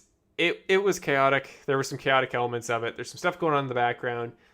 Nothing super severe in you know, realistically, stuff that people will regret caring about this much tomorrow. I promise you that. But regardless, we'll be back next week at Chicagoland, and I promise you, again, I know we've had a lot of short tracks recently and then a dirt race, but if you haven't seen like a proper, you know, mid-sized oval race or a super speedway race in this series, I promise you that the drivers in this series are held to a better standard in terms of cautions than we've seen the last few days, or the last few weeks, I should say. So be back next week. I promise you it'll be a fun race, and there are some really talented guys in this series that still have yet to get a win. And we'll talk about that more next week. But before I get too far, there are your final results once again, presented by Perfect Shine Auto Spa. I don't think I mentioned that in the pre-race, but they are our sponsors for any information-based services in regards to this broadcast. But rounding that off, we do need to talk one more time about your race sponsor tonight. Well, first of all, let's go to Evan Wall Media. Let's put his graphic up because I know tonight wasn't super easy for him, but he found his way into the field, first of all, at the start of the race, and as 8 other drivers didn't, that's something to be said enough. But there you go. Evan Wall finishes 19th tonight, didn't start 7th. That information is wrong. Didn't finish 3rd at Nashville Fairgrounds. Forgot to get rid of that. But I really wish he had. He's first race rookie, and I know sometimes we can glamorize the first race, sort of situation with guys like Davey Hendricks, Christopher Hamilton, like Jason Stewart. Remember him a couple races ago? That just burst out of the woodworks and are immediately amazing. But sometimes that's not the most reasonable thing to expect. So, keep in mind that it's a learning curve, and I hope Evan keeps going. We'll see if he's back in the booth next week or if he's back in the truck at Chicagoland. But whatever it may be, shout out to Evan Wall. And let's talk about one more time, Evan Wall Media. So if you haven't checked it out, go check out his website. It's what the old channel was named after that we used to have these broadcasts on. It's what he does all his work on. And again, if you want an iRacing paint scheme, you want a custom number like all these guys have, if you've ever looked at these trucks and you're an iRacing driver and you thought, that's really cool, like a custom scheme that you don't just take off some public forum that 800 other people run. I want a bit of individuality. I want to put my vision onto a truck. That's what guys like Evan can do. They can take any vision you have and make it into the car that you run every week on a weekly basis in a series like this or casually. So for anything like that, go check out evanwallmedia.com. It is in the description as always, as well as the Bandit Racing League link. So if you ever want to check anything out on the site, just go down there and go check it out. We have merch, but we're in the process of making some tweaks to it. So I would say maybe hold off until we have a little bit more information, but maybe as soon as next week we'll have some more information about some custom driver shirts. That's the next thing we're working on. So guys like Nick Nickerson, if you want like a Nick Nickerson champion shirt that has his number, has his branding, stuff like that on it, that's what we're working on next. And in a perfect world, we'd have one for everybody pretty soon, but it'll take a while. But soon we'll have a full merch line. Things will be a little bit tweaked, and we'll have some custom merch for a few drivers. So if you at home want to order some merch, you can get one for your favorite driver in a few weeks. Again, this is not current, but it's going to be at good prices too. We want to keep things low to the cost, just enough for you guys to get them. And I know I'm speaking on behalf of Bill because this is all of his work, and he does a ton in the background to make that stuff happen. So he's the one in charge of this, and he just wants you guys to have some cool stuff for your favorite drivers to both support the series and support your favorites. But before we round off tonight's broadcast, as it's going very long and we're going to be off in just a moment, there is your race schedule for the next few weeks. So I went over it earlier, but also just a reminder, I don't talk about the championship playoff tracks too often, but it's New Hampshire, Dover, Watkins Glen, and Pocono in the first round. Then we go to Eldora, the dirt track, Darlington, and the Myrtle Beach Speedway short track for round 2. And then it's simply Talladega and Charlotte to round off round 3. And at the end of the race at Charlotte, we will have declared a champion for Season 9 of the Bandit Racing League. Normally, I would say for myself and Evan Wall on the Full Send Racing Network broadcast as we sign off. Tonight, it's just me. But thank you all for watching tonight's broadcast of the Evan Wall Media All-American 125 at Nashville Fairgrounds Speedway. Have a great rest of your week, everybody, and we hope to see you next week at Chicagoland for the 9th round of the season, presented by Full Send Racing Network. Thank you, everybody.